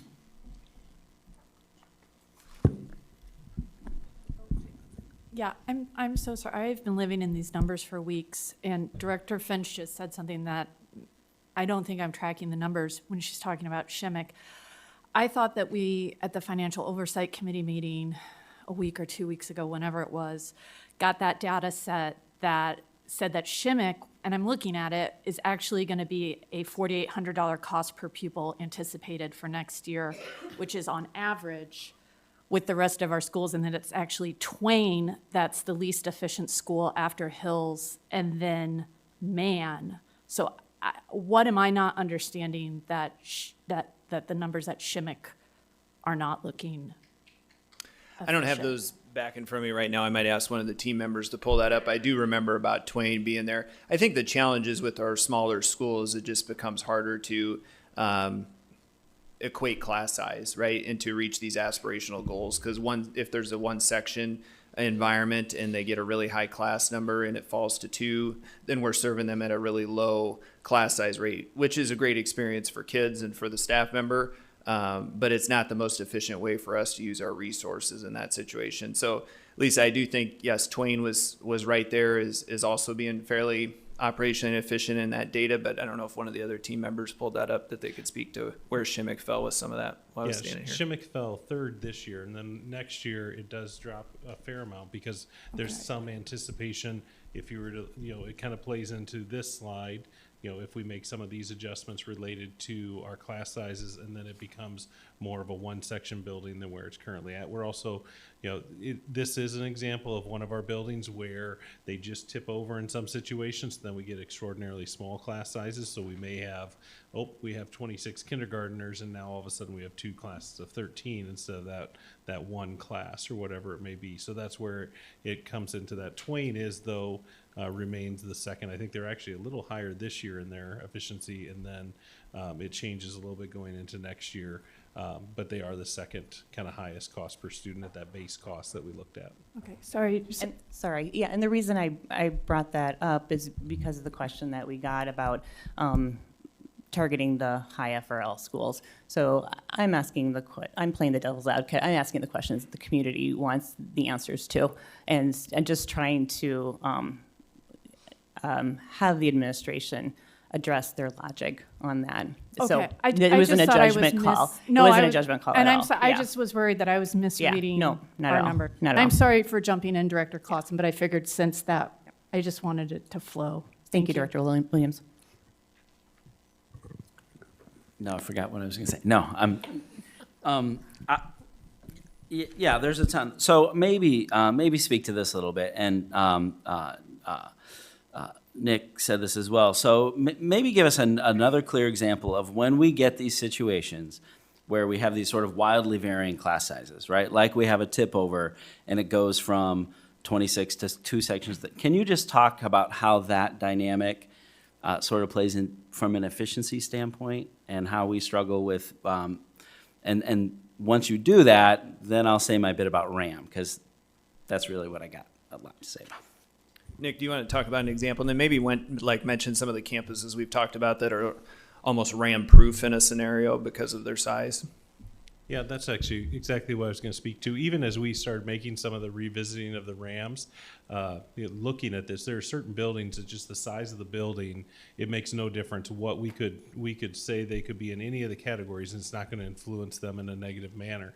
It's just because of the size of those particular buildings. That's why one of our other recommendations is related to looking at that 3-section kind of model. That does create a little bit of, kind of a future thing to look at, because then that would avoid that situation. There'll still be times maybe you tip over into a 4th section because you have that weird bubble of a bunch of kids show up in a particular grade level. But what's happening in some of our scenarios right now is buildings that just fall into that perfect, they'll have 34 kids at a particular grade level, and then that becomes 2 sections of 17 instead of being able to divide it 3 or 4 ways. So just looking at what we can do there, we do have, I think it's 4 or 5 buildings that no matter how we worked through the revisiting of the RAM, nothing really moved the needle in regards to their class size. It was always going to kind of stay exactly where it's at, just because of the total population within that school. Director Clausen, I'd add one kind of example, or not a specific one, but a scenario that we see a lot. And I appreciate Nick's work over the last couple of years of getting us better at this, along with Brady and his support from the association. But a lot of these situations don't come to us in April or in May when we're doing our staffing, or even in June or July. It's when we get late enrollments in August. And so our classes are set, our principals have done the hard work, the teachers have done the really hard work of getting ready for school. And then the week before school starts, a grade level gets 3 more students and puts them over the RAM. And so we feel that we need to go ahead and break up that class to ensure that we're within where we want to be at class size. But then we have to make the even more difficult situation at that other school where they're sitting just under the RAM, and really they might be able to get by without one less teacher, but they not only have to reconfigure that grade level, they have to reconfigure their teachers across grade levels to make that up.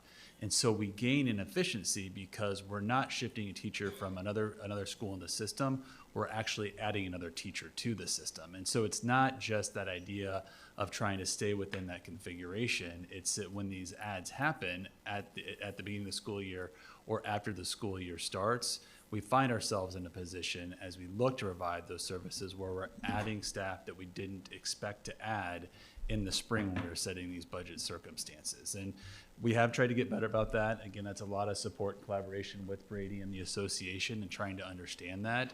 But that's when these circumstances come up, not in March, but in August.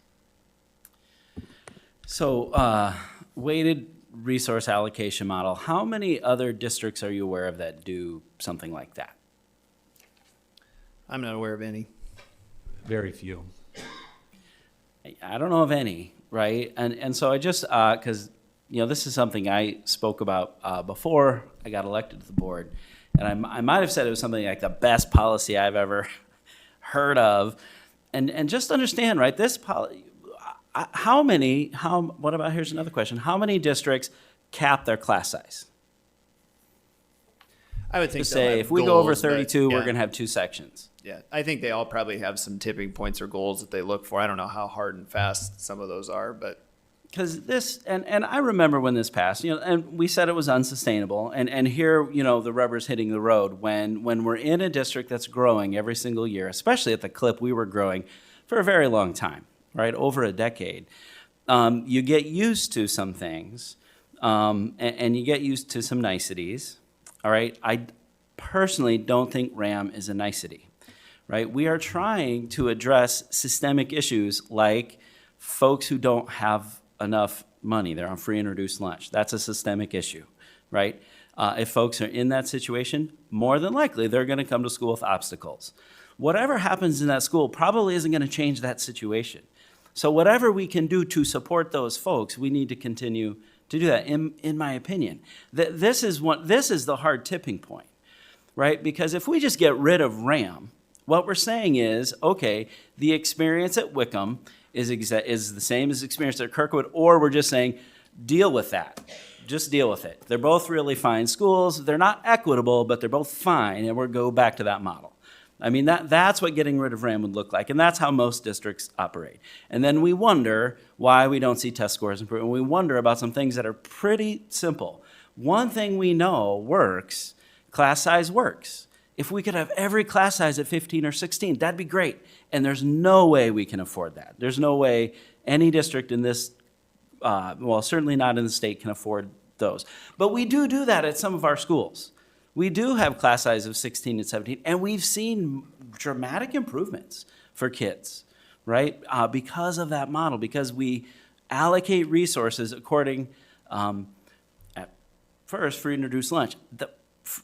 This is exciting, adding these factors into it, because I think we all know, especially at the secondary level, right? You can't just have a class size, because all of a sudden at the secondary level, it's not just 1/3 grade. Now all of a sudden you need 4 core teachers per grade, and it just becomes very complicated with specials to just add more teachers, right? It's exponentially more complicated. But this does take into some of those factors that add more barriers to folks, right? We're going to weigh English language learning and IEPs, and I really appreciate that we have IEPs weighted out so that kids who have more obstacles and needs count higher in the weight, because that does affect the overall school. The size of the building, that's really intelligent. If you have 400 people in a place, that is different than 200 people, no matter who those people are.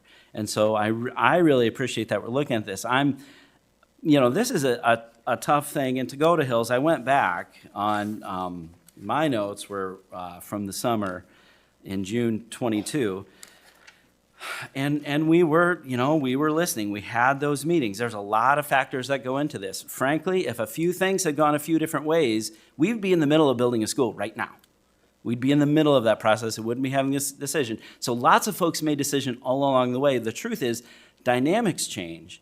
And when you live in a state that is very aggressively trying to get rid of its own revenue, I mean, this is the landscape we're in. The state of Iowa is aggressively trying to reduce the money it has. In big pronouncements, they don't want to have money to spend, and they're doing that at a really fast clip. So we're going to get, say, 3% this year. We're right to say that there's no way that's going up in this political climate. They're not going to all of a sudden start funding these schools. I grew up in a town of 120 people. My high school had 99 kids in it, and I can tell you, my experience at that high school was objectively bad. For a decade, not that it was a small school, that when the enrollment declines almost everywhere in the state of Iowa. This is why you have Arweva, which is Arcadia, West Side, and Vale, merging with Irwin, Kirkland, and Manila, and now you have Arweva IKM. This happens all over. This is the norm of Iowa, and the educational experiences in those places, I can tell you, as a product of the high school, when I got to college, they were wondering how I got in. And it was purely my skill level. I just hadn't been taught. I had teachers apologize to me later. My brother, who was had more foresight than me, ended up at Harvard, fought my dad, who was on the school board at the time, to let him open and enroll to a district that had opportunities for him. So here's one thing I know. Whatever happens with Hills, those students are going to be in the best school district in the state of Iowa, and we compete with the best school district in the country. You will have a great educational experience. I go back to my own statements, and I've argued long and hard about specifically the community aspect and having a school. I know what that means personally. I know what happens when you lose it. The difference is a lot of these schools totally lose access to that community. They become extremely disconnected. Doesn't happen to Hills students when they go to Southeast or when they go onto secondary school, right? When they go onto our secondary placements. And I think those will continue. This is not easy. I'm not even saying I'm decided, but I will say that when we look at comparing something like this, and this is where bringing up Shimmick and the other small schools, we've always known they were operationally inefficient. We've always known that. And we put a lot of money into those schools, and so we're at this sort of precarious situation. What I hope to see is that we take all of these obstacles and we turn them into opportunities. Not just for operational efficiency, although clearly it's important. I've also spoke long and hard about why do we need 10 or 15%. And now that you see this budget, and you do it year after year, that when you have below that 10 or 15%, when we're sitting here at the bottom of having 1, 2, 4% left over, this is what happens. We've had these budget conversations 3 times since I've been on the board, really hard, difficult conversations. And one thing that we've always said we won't do, which most districts do, is get rid of people. Right? That's something, the answer is actually really simple. You just get rid of teachers and you get rid of programs. That's the simple way to do it. We've done it before when we got rid of 4th grade orchestra, 7th grade football for a while. Because that's the simpler solution, is just cut programming, and it's taken a hatchet where we really need a scalpel. So what I hope we can look at, and I didn't mean to get soapboxy here, but these are near and dear to my heart. So a small school in a small town, this is my experience, watching what happens when those schools close. I know that really well. Is as we look at this, and we look at some of these really exciting opportunities, like paired schools, not just for operational efficiency, but what is the better educational experience can we provide to kids in a paired school environment? Right? Because all of the pushback we've gotten from that has usually been consternation about demographics and really this sort of wealthier families almost versus lower income families. I mean, that's been the tone of these going all the way back to 08, 09 when we first proposed that redistricting and pairing some of those schools. But I think there's some educational opportunities in pairing those schools, and I think magnets are a really exciting opportunity. And what better place to do that than at small schools, where we want to bring people in, we want them to choose to come there. Maybe that's where we move, and again, over time, not just to get operational efficiency, but really to get better educational experiences for kids. I will say, the things that I really took note of that families brought up, and other people have said it, so I won't spend too much time on it, is clearly those services are important. And clearly the way that we provide that pathway is going to be important, right? I don't think we can communicate enough. I don't think that we can listen enough. I think the more we can get out there and make that as smooth of a transition as possible, and not just promises, but kind of knowing ourselves, well, how does that look when you get XYZ service at Hills? How does that look as you transition to wherever you may end up if we go through with this decision? So again, sorry for the soapboxy stuff, but I tell you, RAM, we've seen the difference that makes, especially in schools with more challenges. And so it's a big number. $630,000 is a big number, but I think it's hard, to put a price on the educational outcomes, that we're seeing in those schools. So I'll just step away from the microphone now. Thank you. I was just going to go, Charlie, if that's okay. Yeah. Okay.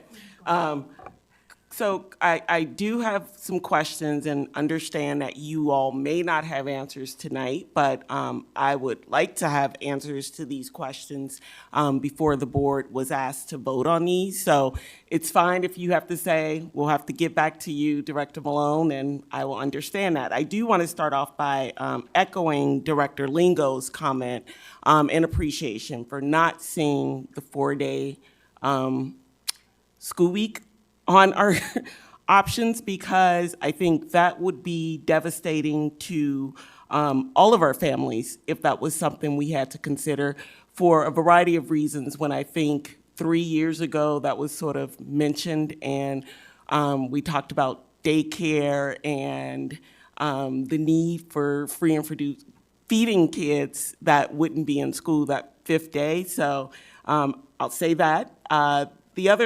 The questions I have, we heard from some commenters tonight that these are some of the kids in Closing Hills that have been moved several times before.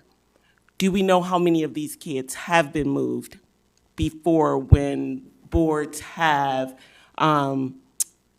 restructured boundaries? I think that's probably one we would want to do an analysis on, Ruthine. I mean, obviously, I've given you guys the numbers on the amount of kids that have the Hills address, but I assume we're talking about the other students that we've zoned and then bust into Hills to try to make the school operational. So we can look at where some of those groups of students are and what neighborhoods and see what kind of back mapping we can do on that. Thank you. The other concern was raised not only about the services that students are receiving, but the services that our special education students are receiving. In considering moving them, if Hills was to be closed, was any thought given to maybe delaying closing Hills, and if we delayed it, what the budget impact would be? We didn't present a recommendation for delay because obviously there wouldn't be any savings that would be achieved for next fiscal year. That savings would be achieved a year later, so then we'd be looking at one of those alternate recommendations. The one thing about special education services, those are guaranteed through the IEP. It's just not guaranteed who delivers those services. And so those were some of the questions that staff asked yesterday that, we weren't able to give 100% answer to because, yes, the student will be guaranteed those services, but as far as if that staff member will for sure be the one providing those are questions I know that we want to shore up before we give an answer or a promise to an individual. And that would be something that would be provided, say, when? I mean, would Yeah, that I think happen what at we a- would do is if we had a decision from the board that this was the direction we were going, then a lot of those special education students would have IEP meetings and we would talk about what that transition looks like. It would include folks that are currently serving them, anybody that might be newly involved in that IEP team or in that process, and they would have those meetings handled throughout the spring. Okay. And as Director Clausen mentioned, this would be our third major budget cut that he and I have sat through. What happens when a lot of these issues that you are mentioning tonight happen again next year? Will we be looking at possibly retiring another school, letting go probationary teachers? I mean, what, if any, assurance do we have that this is it? Well, after just cutting $8 million. Yeah. And remember, your goal this year is 5.5 and then 2 for next year. So we still do need to, this is only identifying $5.5 million of cuts. And so you still need to achieve $2 million more next year to achieve some of those financial targets. And that's with no other unexpected things happening. That's not factoring in a loss of students for enrollment. That's not factoring in if we would get a 0 for SSA. That's part of our challenge with not having any kind of an unspent balance really to fall back on. And so we're trying to build that up at the same time about continue to provide a high level of service to students. So I would be hesitant to say there's a guarantee. I think when we look at what the district needs to do here moving forward is some of those long-term considerations. That's why they're so important that we get to, because otherwise we are continually talking about just straight reductions and things that we're taking away. And so we have to design the model better and differently is really the way to avoid that. But it's not going to insulate us from us. JP did a nice job of talking about really where the state is at and trying to take in less money. If they're taking in less money, we are going to see less money. We are going to see less revenue. We know that cost to educate students are not going to get less, but the share we're getting to do that is getting greatly reduced because we haven't seen adequate aid to keep up with inflation, and it's being diverted away to a different system. Okay.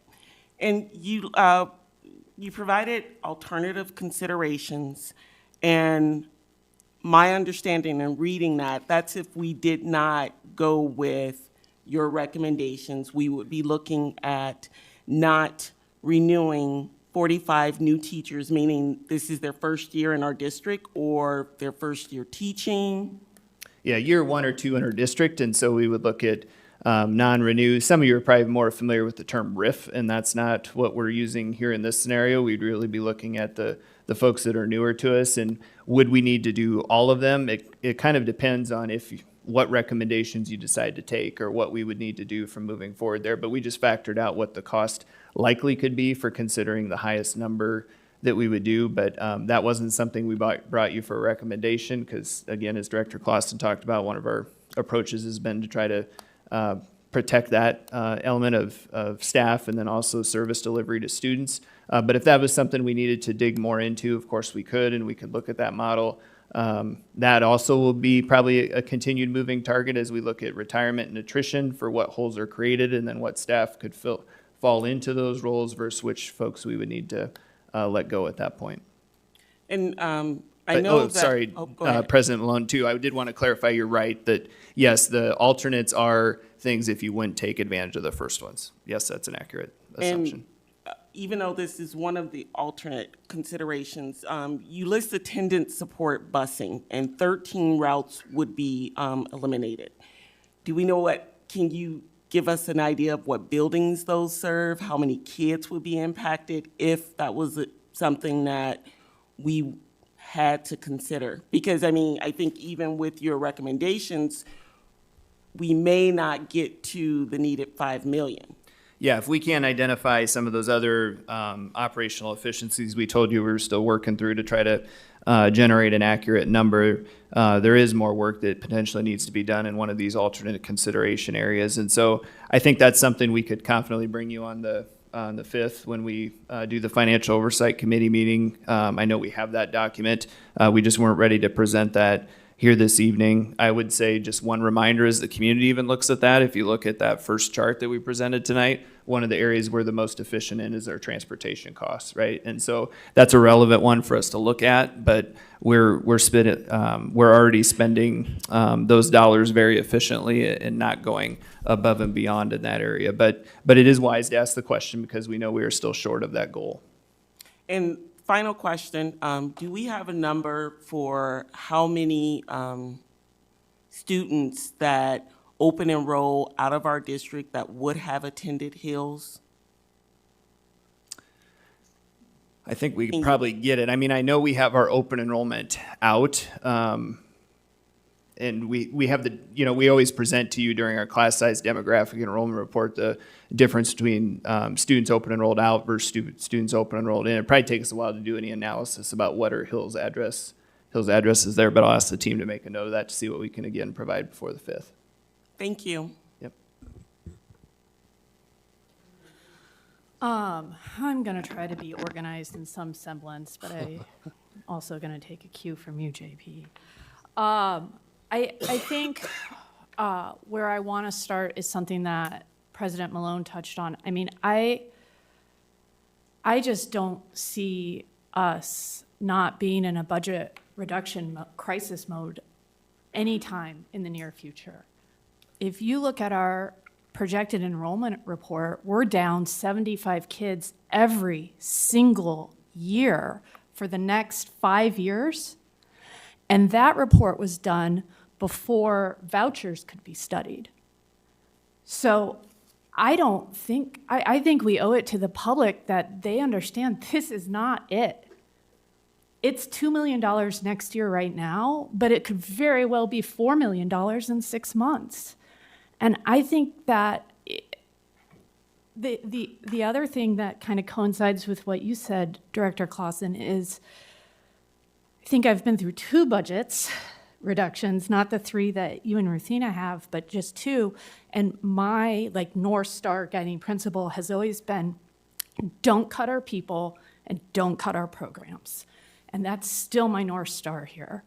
And I just look at our numbers and we are operationally inefficient in several areas. And we have to fix that. Otherwise, we have to cut our people and we have to cut our programs.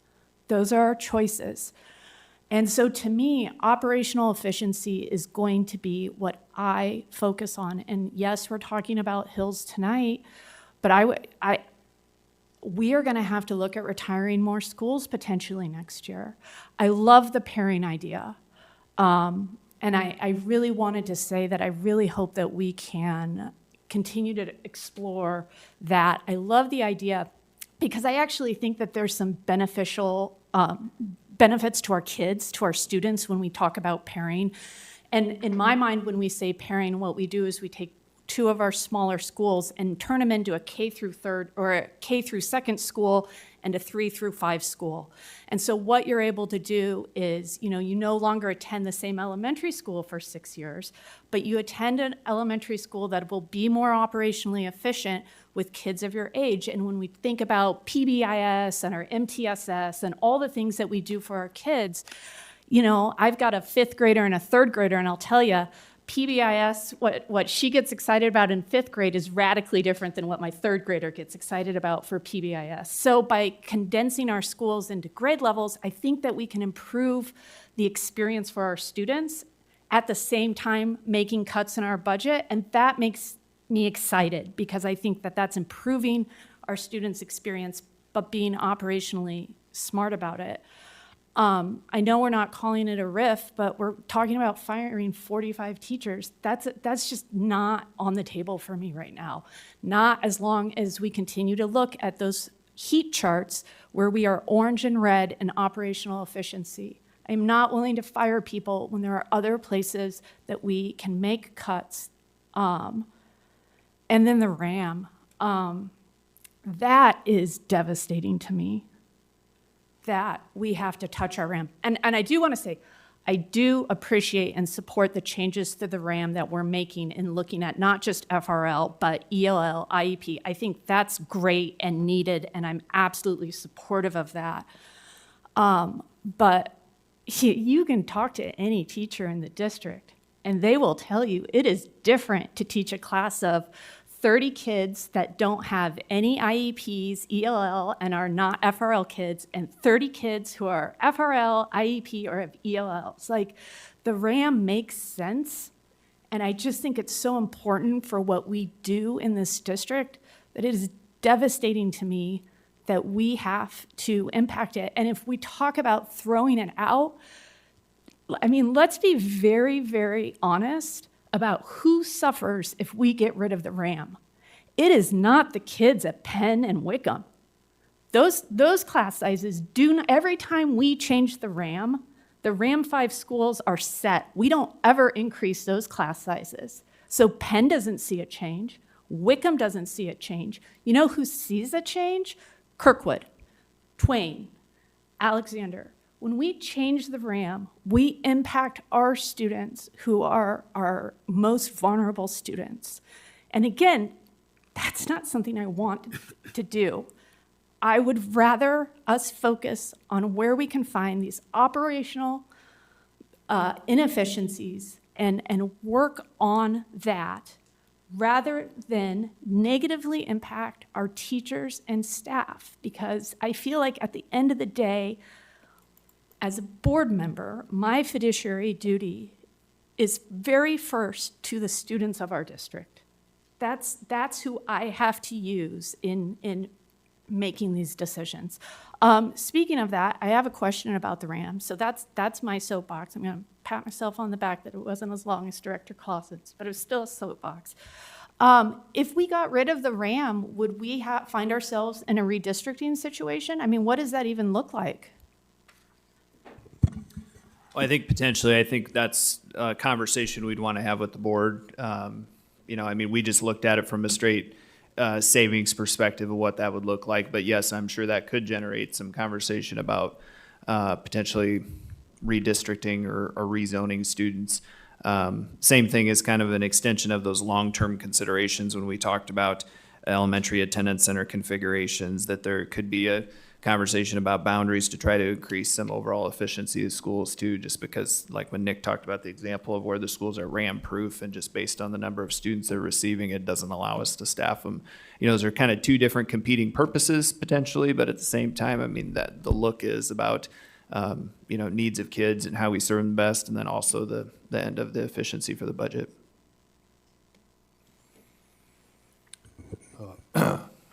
I just want to add something that we found out about our RAM policy. I think if it was this fall or last spring, I don't remember right exactly, Matt. And that was that we did, the staff did an analysis of the effect of kids going to RAM schools upon their change in proficiency scores from year to year. And there was an effect. So both of you are right. Everyone else is right. You know, RAM is a way of improving education. I don't have a bright idea right now about how to make up the $600,000+ that we're looking at here. But I think there's some things that I guess I'm not really interested in doing right now.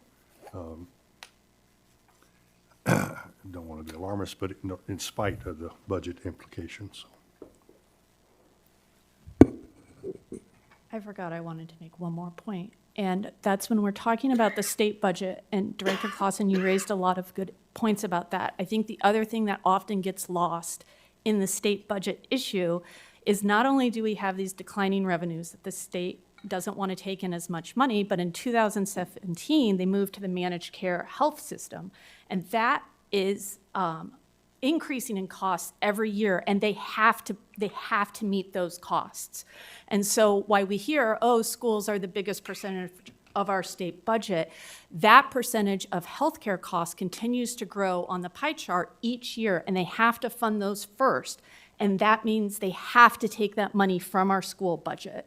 So it's not just that the revenue is falling flat, it's that an uncontrollable cost is also increasing, and both of those are going to factor in to our budget forecast, which is another reason why I am just pessimistic or not optimistic that we are not going to avoid cutting money for every year for the next 5 years. It's just not a good financial outlook in this state.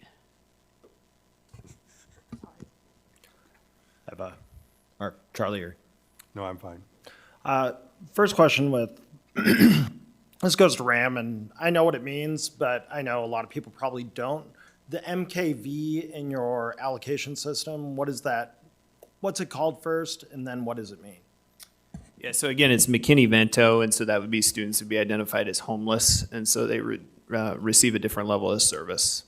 And how did you come across or decide on the point allocation and to include enrollment? You guys were talking there, but the question was about point allocation and how we determine what kind of points. And this is part of also, just depending on, we'll briefly answer this one, but if we do get into questions about the points, we'd like to show you the live model next week. And so we'll answer that one, but if there's some additional follow-up, we'd appreciate having the opportunity next week to show the actual model in Tableau and walk through that. So go ahead.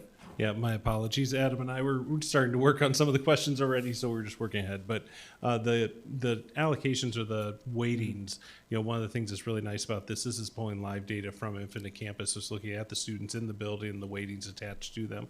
But the weightings were determined. Eliza and I had worked with the elementary principals to discuss what that looked like, where they found the greatest need, and how they, when they're working through the needs that they experience within the schools, and we came up with this ratio, and we felt like it aligned well. We want to have a similar conversation with our secondary schools, because some of those things look a little bit different maybe in a secondary school than it doesn't as an elementary school. I was at one of our high schools today, and they mentioned like a beginner ELL student at a high school looks a lot different than a beginner ELL student in a kindergarten classroom.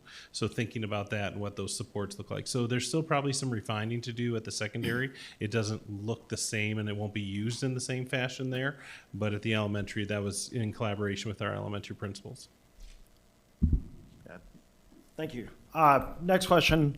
Could you, Lisa, or Director Williams kind of got at it a little bit, but how do sister schools alleviate the costs?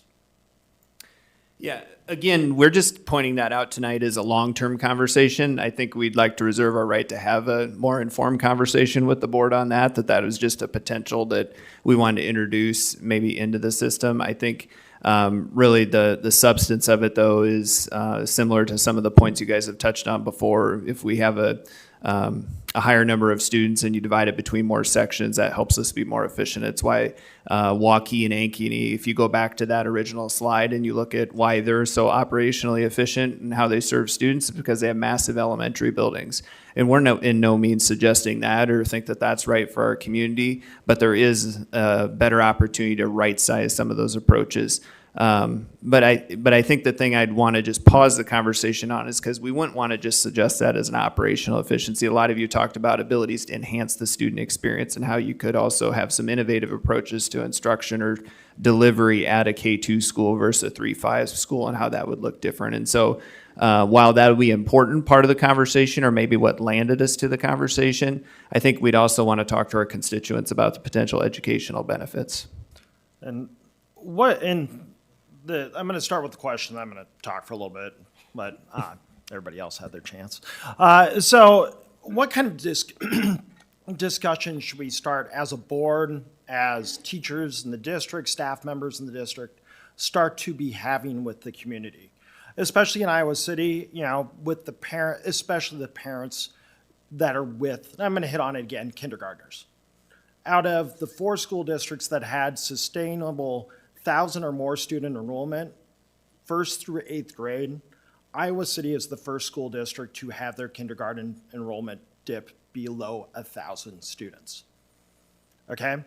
And, especially in the Iowa City component of this, because Iowa City, of the Iowa City schools, is the one part that has 4 private elementary schools, a private middle school, a private middle school that's going to come online for AY25, private middle school, and the private high school. I'm getting at this because, I look at our efficiency data last week. Grant Wood, Lincoln, Lucas, Mann, and Twain all sit as some of the least efficient schools in the district. All of them are on the Iowa City side. And meanwhile, Grant Wood, Shimmick, Lucas, Twain are all at 60% capacity or less. Alexander is sitting at 50% capacity, and there's still six parcels of land that can still be developed around there. I mean, it's been sitting there for 10 years almost. After this year, this is end of academic year 9 there, or 8 year, since it's been built, 2015. So yeah, I mean, how do we get in these conversations? Because, the way this is hitting, and I want to know this, what is the way that this is hitting the Iowa City side especially? Last week, I'm just at the Longfellow Playground. It was a great Sunday, having a great conversation. Girls my daughter's age, they're playing on the playground, having a great time. Oh, where are you going to put your child? Oh, you're going to be kindergarten next fall? You coming to Longfellow? No, we're going to go to yada, yada, yada. I'm not going to give them free publicity here. But, that's the thing that scares me the most. And I just want to know, how are we starting to engage the stakeholders within, not even just Iowa City. There's a private school that sits on the border of, there's one in North Liberty, another one that just came online for vouchers, or they're working on it at the Coralville, kind of North Liberty divide up there. And yeah, that's my question. Yeah, and Mitch, we've had some conversations, right, about this outside of board meetings, just about what the district does to try to handle school choice. I mean, I think part of the challenge you're articulating here is especially the threat to schools in Iowa City and where we're at in some of that efficiency modeling, and then who's our most direct competitor there in Iowa City. From a more globalistic standpoint, I think what we see when you see voucher programs start in states, there's an initial dip, and then we also know there's some recovery, right? And so I think probably the ongoing conversation or work we'd want to have with you is, how much of our resources, time, and attention do we want to commit to marketing and trying to capture students back? I think we'd also want to look at some research on that end about what is the ROI on those investments in places where they've committed that time and energy to try and keep families. Does it work? Do they stay? Do they still leave and go try something else and come back? But I think to your initial question, if we want to keep our schools and we want to keep the level of service, we need people to keep attending, right? I mean, these things have consequences.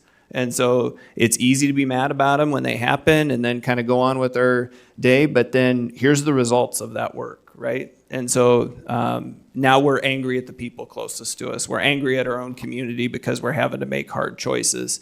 Those hard choices, as board members have told you, aren't going away.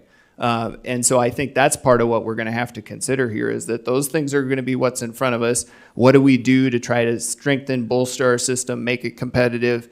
That's the reason for the long-term conversations that we can't just keep cutting the budget and not have that. And I think Director Lingo's asking another good question is, what does that outreach to our families look like? I don't think any of us have that needle thread at this point, but there's things we're trying. We tried an in-person preschool registration this year. It's something we've never done. We increased registrations by over 100% from what we had the year before. And so there are important elements to the district's plan about how we're going to try to continue to combat that. Will those be enough? Will they be sufficient? Will we hit the mark in every one of them? No, we weren't trained as marketers, right? We're trained as educators. That's what we're here to do, but now the game has changed, right? The system has changed. So all of those things are going to be relevant for us. I think these are the conversations as a district we're going to have to wrestle with.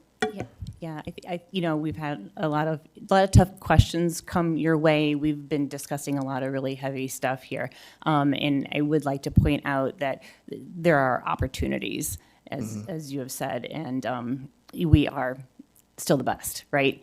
So, piggybacking off of what Director Williams was saying about the paired schools, and I know that, and sorry to extend the conversation more, but everybody loves their neighborhood schools. They love being able to walk to the neighborhood schools. People don't want to give that up, but there are so many opportunities. I mean, we have to think about what we are giving up by not taking on those extra efficiencies by pairing schools. And then the opportunity there is that, the most difficult grade for a lot of our students is 7th grade, right, Director Williams, right?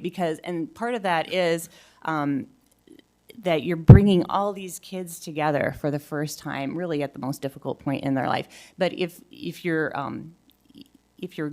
grouping them together in a larger group, their whole K through 5 experience, that's one added benefit to the pairing of the schools. So, and I'm sure there are many more. So we have to remain optimistic. I know, there's hard questions, hard conversations. There's a lot of negatives, but there's also positives. Any additional questions from directors, comments? I know that the hope is from administration that this will be back on our agenda on March 26th. That's our next regular board meeting where we will vote to decide on which recommendations to take. I'm mainly saying that for those in the room wondering what just happened. A vote is not scheduled for tonight. That vote will be happening March 26th.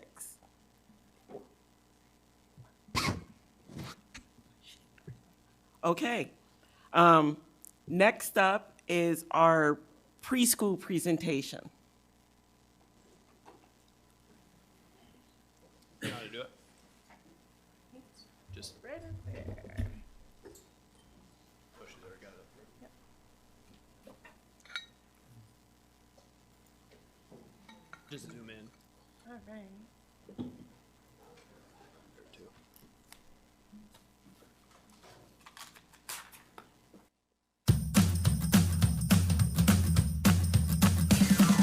Is it working for you? Can you hear it?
can't watch that and not be excited to join one of our preschool programs. But you are going to watch me have to get back to that presentation. So that is just one example of the marketing that Kristen Peterson put together this year. Hold on. So that we could, how do I get back to the presentation?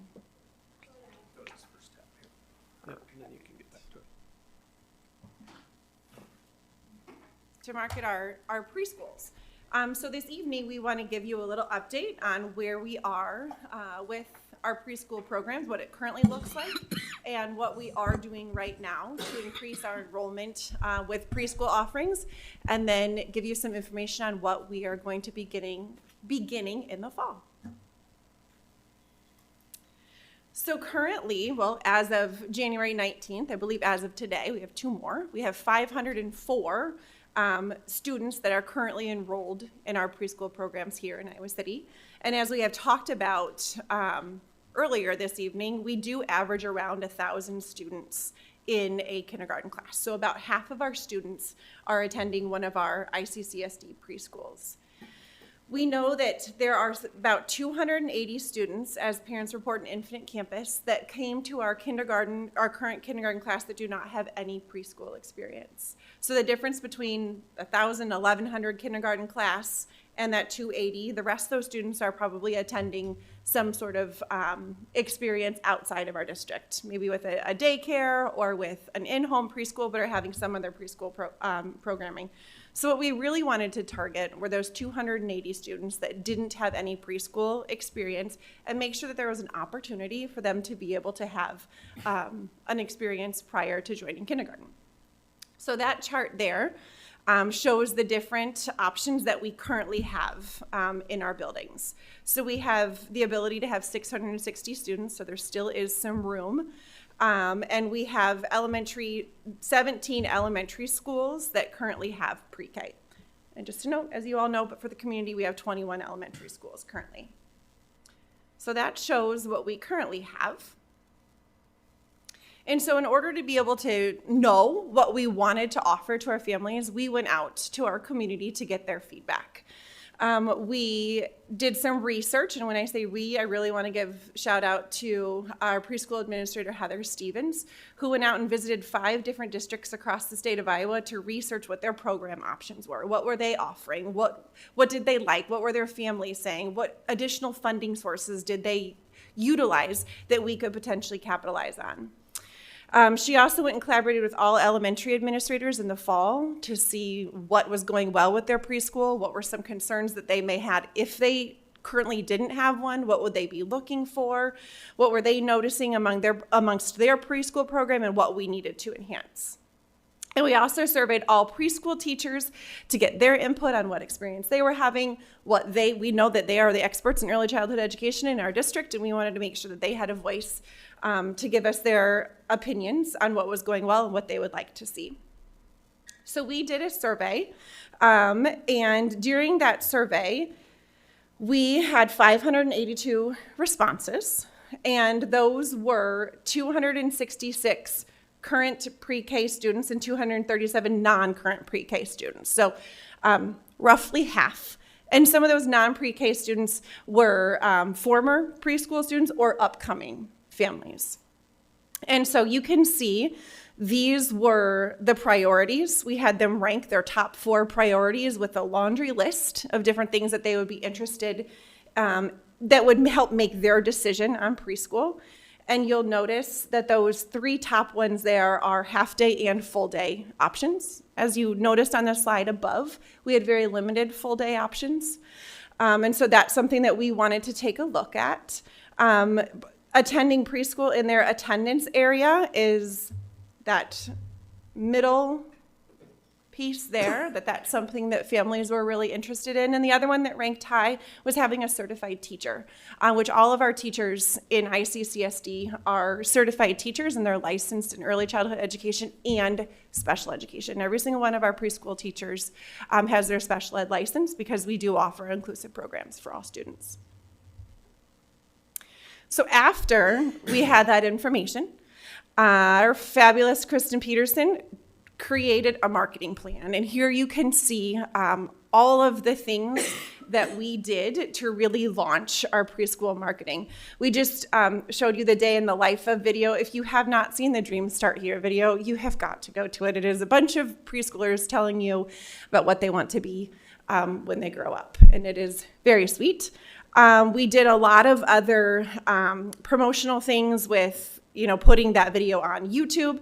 I ran into a parent actually just the other day, and she's like, oh, I've seen so much more marketing around preschool. My kid sees the ad on YouTube all the time. And I was like, well, that's the point of it. I know we've seen it at my house several times as well.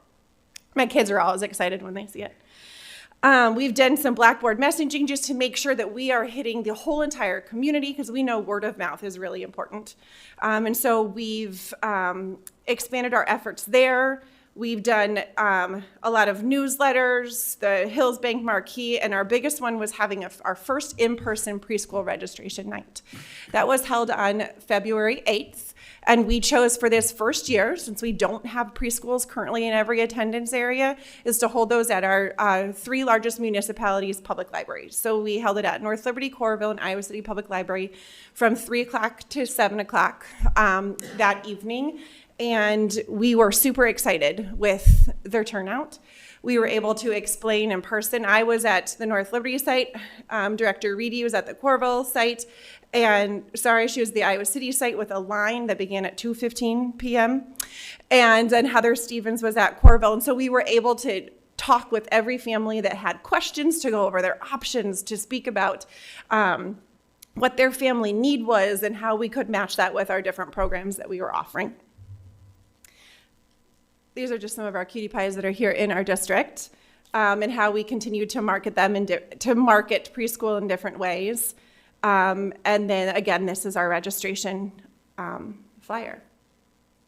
So with all of that, this is what we have landed on for our preschool offerings for 24-25.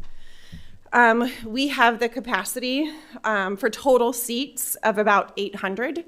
If we were to have every single student that is going to be a kindergartner come and register, then we would work to make sure that we had more seats available for that.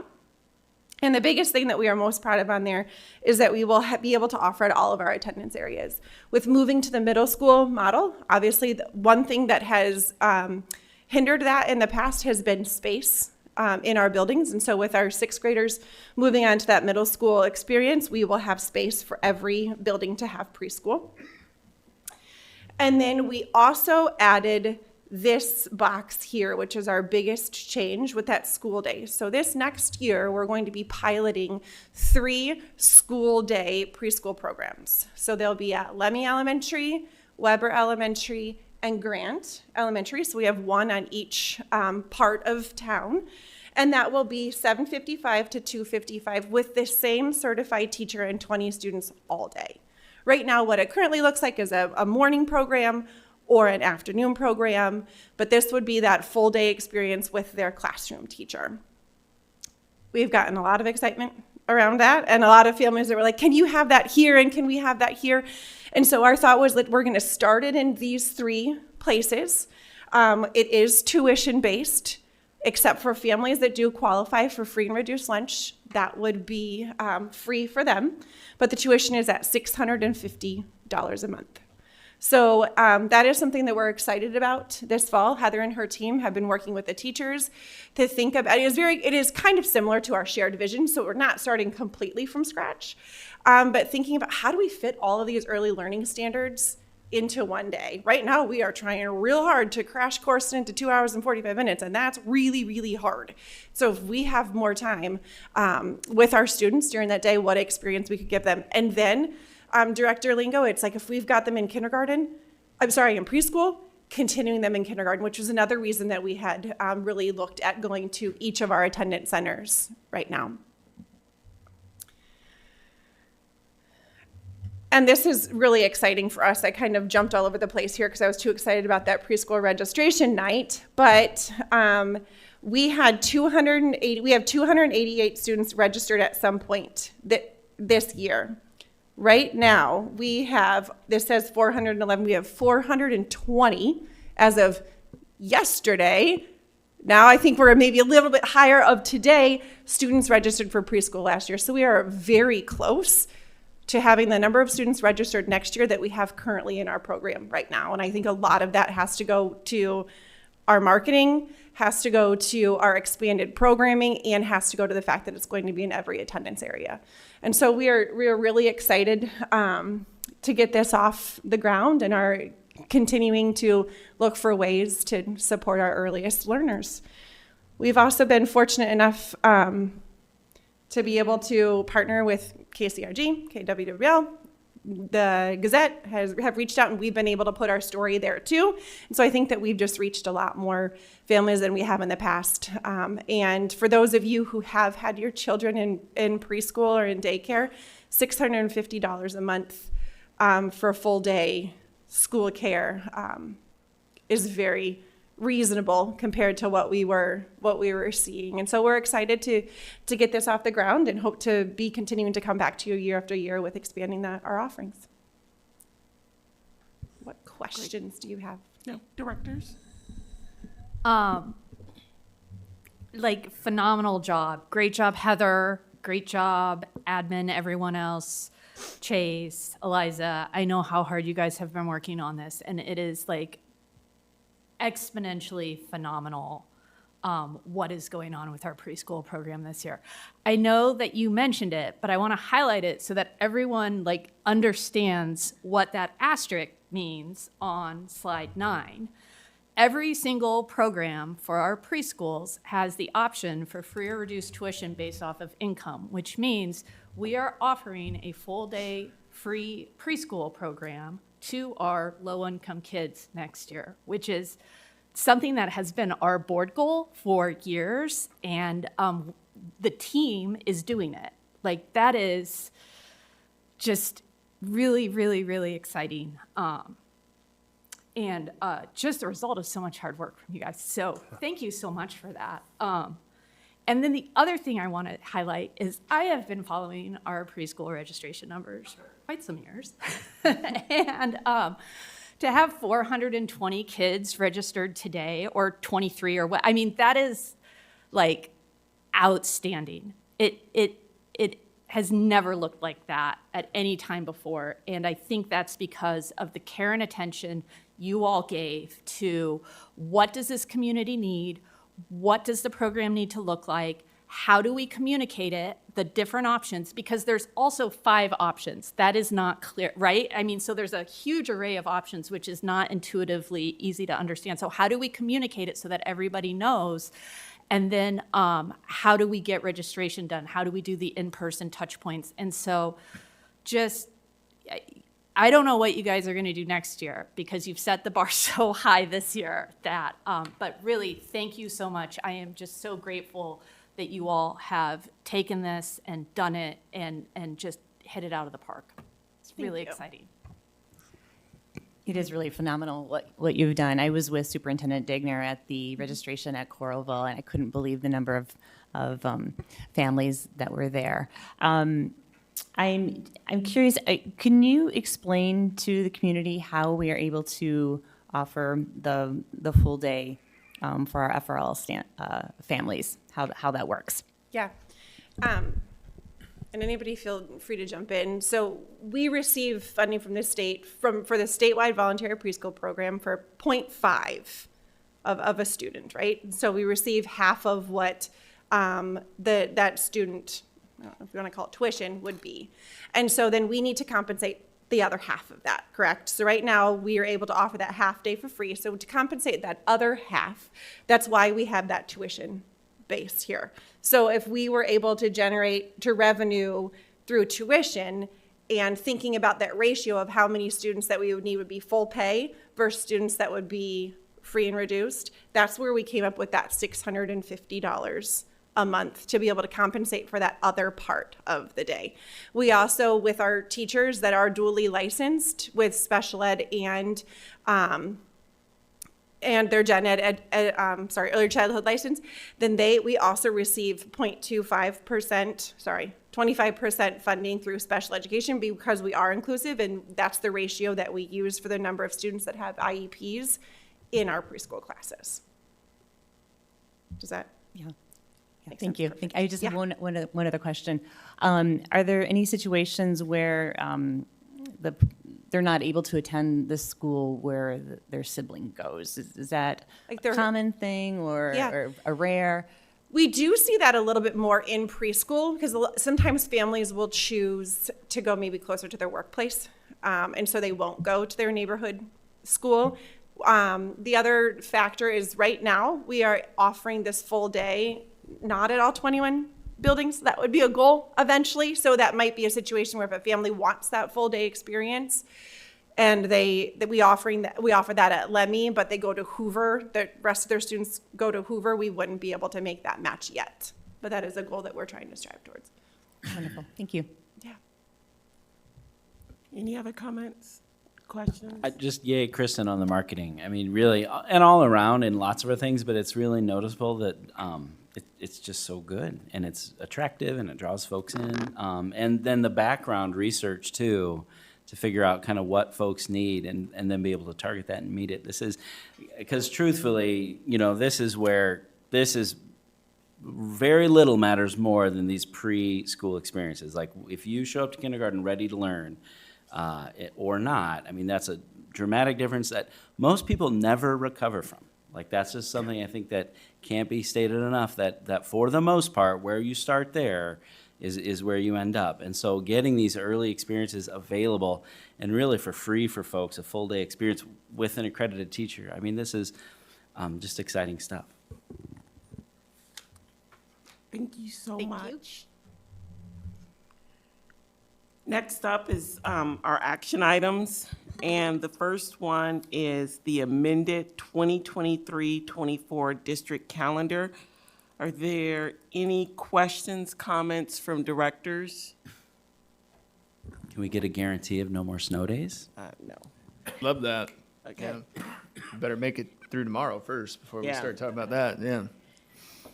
Hearing none, I would entertain a motion.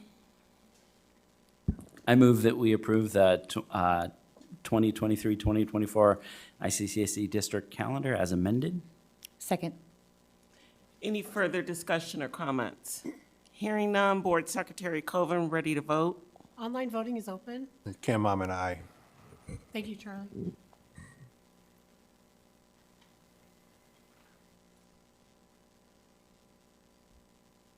All votes have been cast and the motion carries with all directors voting in favor. Next action item is the property purchase, and I believe Superintendent Degner wanted to start that off before we open it up to directors for comments or questions. Yeah, I'm just going to say an introductory comment and then ask Chase to outline a couple other things. But this is just a conversation the district's been involved with on the southwest side of Iowa City for a long period of time, 12 months, over the past 12 months. The developer we were working with initially fell out of the picture, and we've since been approached by the actual landowner of the property. I'll let Chase talk some more about the details, but I would just say that we do recognize the timing of this is unfortunate with the other topic that we had on the agenda tonight with the budget reductions. But in all transparency, there probably wouldn't have been a good time in the next 2 to 3 months to bring this to you based on the knowing we would be talking about the future Hills again at the end of next month or the meeting after that. Would not seem like it was straightforward to wait and delay bringing this to you either. And so again, the timing's not perfect on bringing this to you this evening, but we did think it was important to do so and to let you guys hear the facts behind it and then ultimately make a decision. So with that, I'll turn it over to Chase. Thanks, Superintendent Degner, and good evening. Nice to be with you all this evening. And I'd like to go back to something that Matt mentioned in the earlier discussion, is that if you read the memo that accompanied that part of our work tonight, it was actually entitled FMP 2.0 Update. So first thing is we do owe you a comprehensive update, and we'll come back to the board this summer and get out our nifty sheets, right, so we can outline all of these things.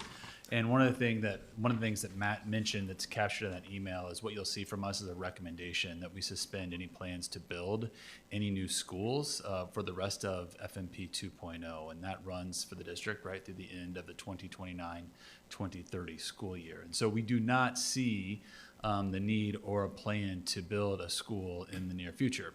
So this is not an opportunity to buy land, to turn around, and then to build land immediately. This is a long-term investment that while we are having difficult conversations tonight, it is incumbent on us to look out for the future planning of the school district. One of the beauties about the FMP process is we started with FMP 1.0 that tracked from about 2012 to the end of 2019. FMP 2.0 from now until the end of 2029. So presumably, hopefully there will be another FMP later down the road. But we have in the FMP 2.0 some future long-term plans, and purchases of property at areas around the district is part of that. And so we do continue to move forward with this recommendation of the property this evening. As Matt mentioned, we were initially approached to purchase this property after there was a developer that had begun to develop this area on the west side of 218 and south of Raritt Road. And when he approached us, he had already been working with the city and invited us to those meetings, and originally offered to allow us to purchase the parcel at about $70,000. When we got to a final agreement that we were going to bring to the board, that number had dropped to $60,000. You'll see that's about twice as much as what's on the agenda for this evening. That's due to, as Matt's saying, that developer dropping out and the property owner going to the individual entities that were involved to begin to sell those pieces of property. And so we were offered the same piece of property that aligned with the plats that the city had lined out in their planning and had shared with the community over the last couple of years. And so, as we mentioned, we believe that as you look at the long-term sustainability, this is not for building this month, this year, over the next 5 years, but to look at long range. This does continue to be in the best interest of the district. We do own 2 pieces of ground that are also undeveloped. Those are both in the northern tier of the district, one in the north part of Coralville, just south of Liberty High School, south of Dubuque Road, and then one further north of Liberty High School off of North Liberty Road. We do not own any undeveloped ground south of I-80, and so this would be an opportunity for the district, again, to make a long-term investment, utilizing dollars that are already in FMP 2.0, and will also be covered the expenses by SAVE, so they're not part of the budget that we have talked about today. It's a different fund, and so would not impact that conversation that the board had earlier. That's some of the background, and with that, we would open it up to any questions about the purchase. I'll just start. I've been on the board long enough to know that those 2 parcels that we have by Liberty, the one in Coralville and the one in North Liberty, has really given us a lot of flexibility with, again, it goes back to our conversation earlier today too. It's just such a quicksand that I feel like we're on about what enrollment's going to look like and what are our needs going to be, and having those 2 properties, as I think everybody knows on the board, but we've had those for years and we're not building anything on them anytime soon, but just being able to have them and hold them has really given us the ability to know that we can pivot if XYZ happens. We can do plan A or do plan B. And with the uncertainty of what's happening in that area of town where this parcel is located, I have to think that we need that same flexibility. Not that we're going to build a school anytime soon, because we're not. And I also have to say, if we wait too long, right, then the price goes up. Yes. I'll just tell the directors, I live about a mile south of where our property is, south of Liberty. And I think we have 16 acres. If Dwayne was here, he would know. But we have 16 acres up there in the Coralville site. 3 years ago, 17 acres just south of me sold to a developer for $1.9 million. And that's because that development was already happening. So to me, to get this for the $607,000, to get 18 acres of 600 for 607, it just seems like the right price. And if we wait or delay, it's going to be gone, or it's going to be more money. And so purchasing, having it in our toolbox of planning, and then it just seems like a wise financial and sound investment for us.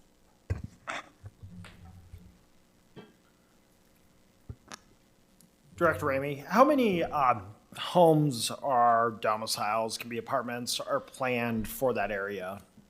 That's it's a difficult question to answer. That's driven by the developers and what types of homes they put in those in the neighborhoods. We've been told to expect over 500 homes, but again, that is a long-range goal. One of the reasons, I forgot to say this, one of the reasons this has picked up steam over the last couple of years, because if you look at the Southwest Region Plan for the city, it's been in progress since, I think, the early 2000s, is they've completed the sewer line underneath the highway, which is really what sparked this. But they've told us to expect anywhere between 500 homes or up over there. But again, that's just what we've heard from the developers and the city trying to plot it out and look at it. It's kind of like Matt said earlier about not being marketers. City planning is not really what our forte is either. We were approached by both the developer and the city to consider doing this, and so we're kind of relying on their expertise as they plan the development. Hypothetically speaking, let's say 10 years down the road, we decide not to buy the property and there's this development there, where would those students go, and why wouldn't we be able to like add on to Weber, Horn, Borlaug to support those students?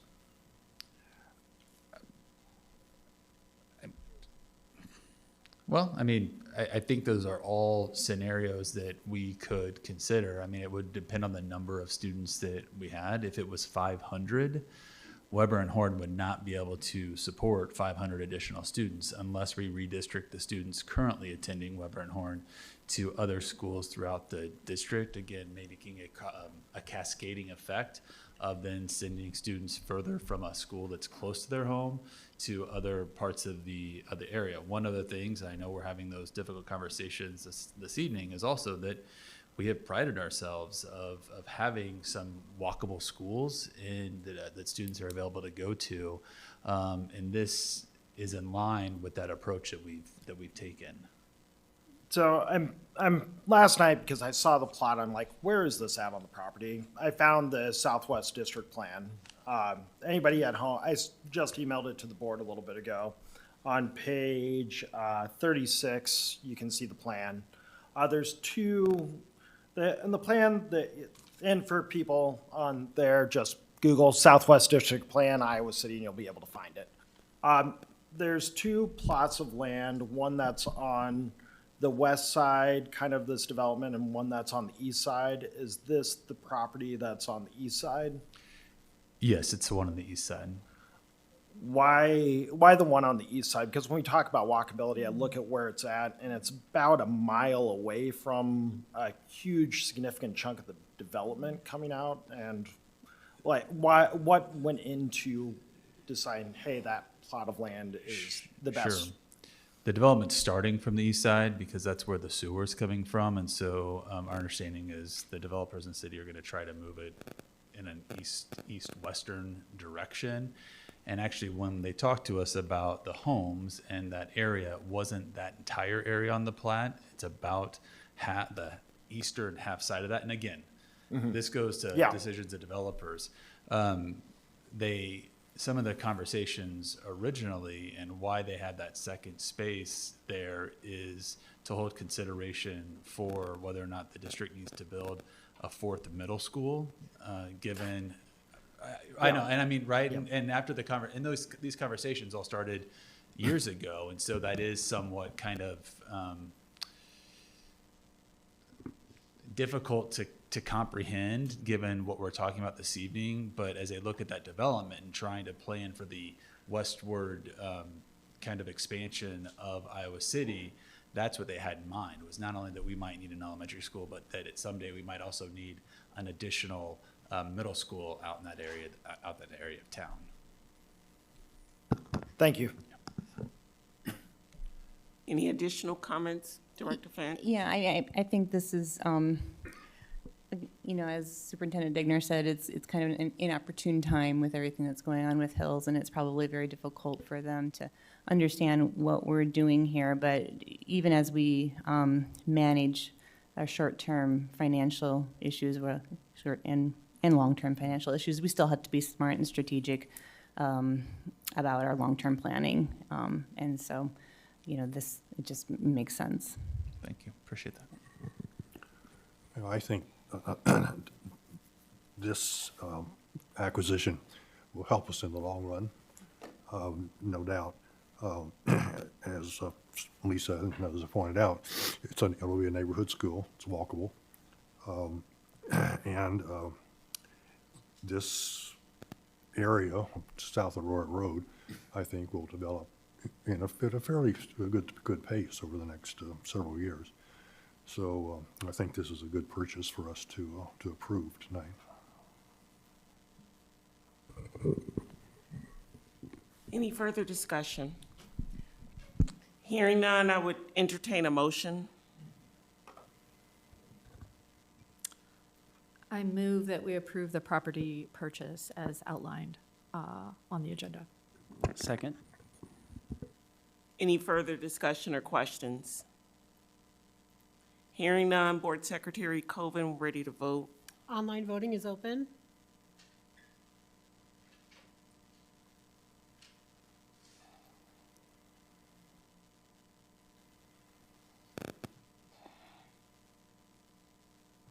All votes have been cast and the motion carries with all directors voting in favor.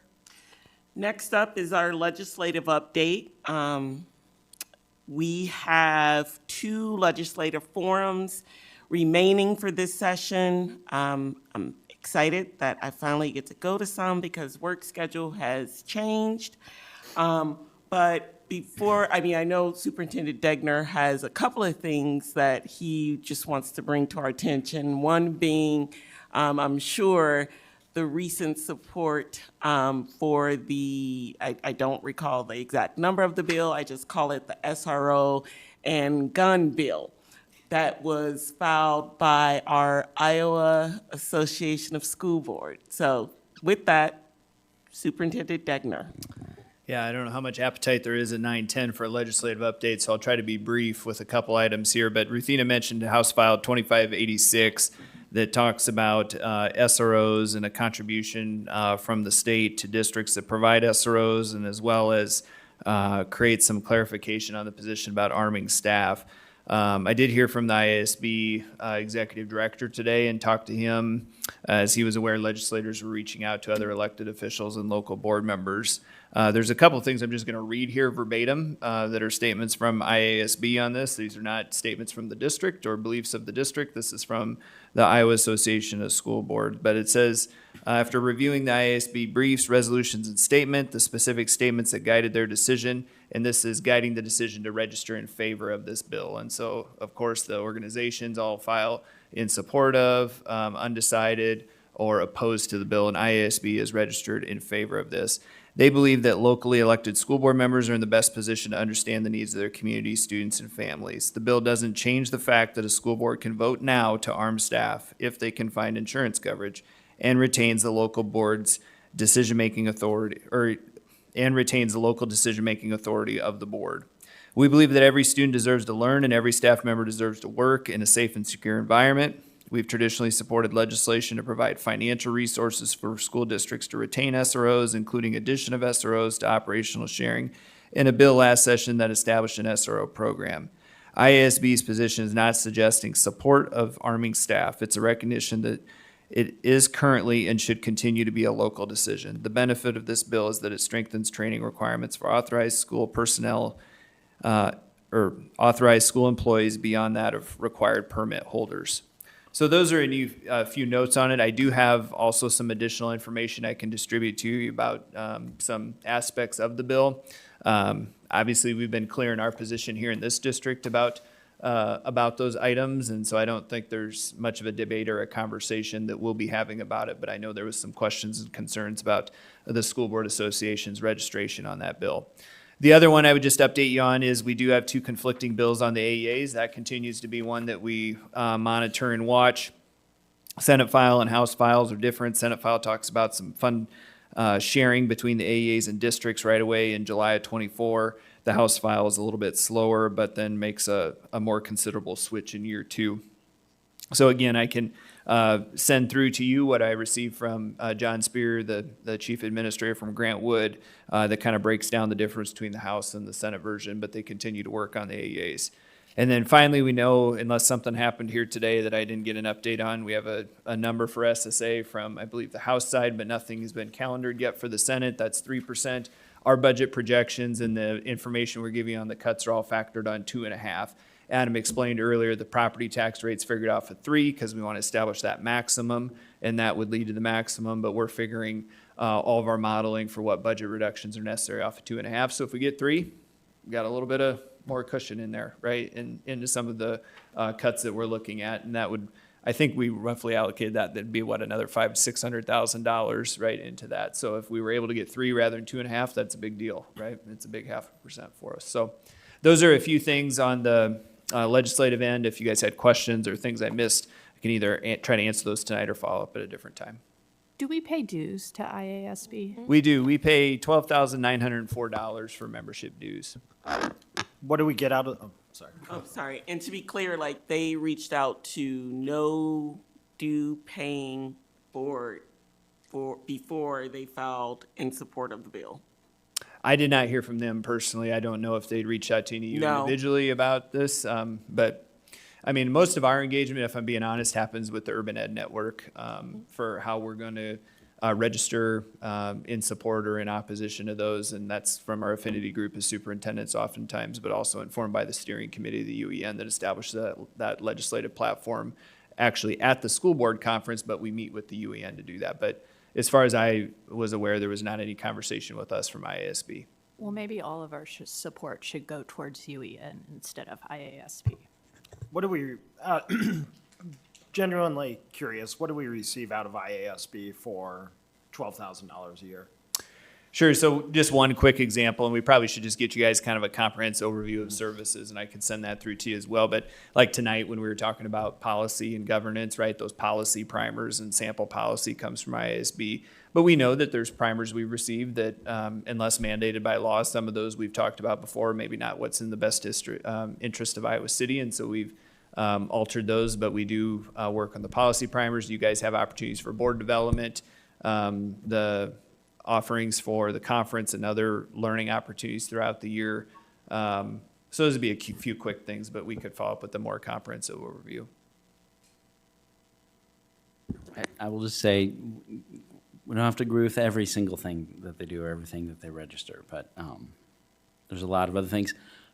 We will not be asking our staff to sing the Star Spangled Banner. That's out. Yep. So, sorry, Brady, we cannot compel you to do that. That was in there. But there is a whole, still alive, a laundry list of thou must teach.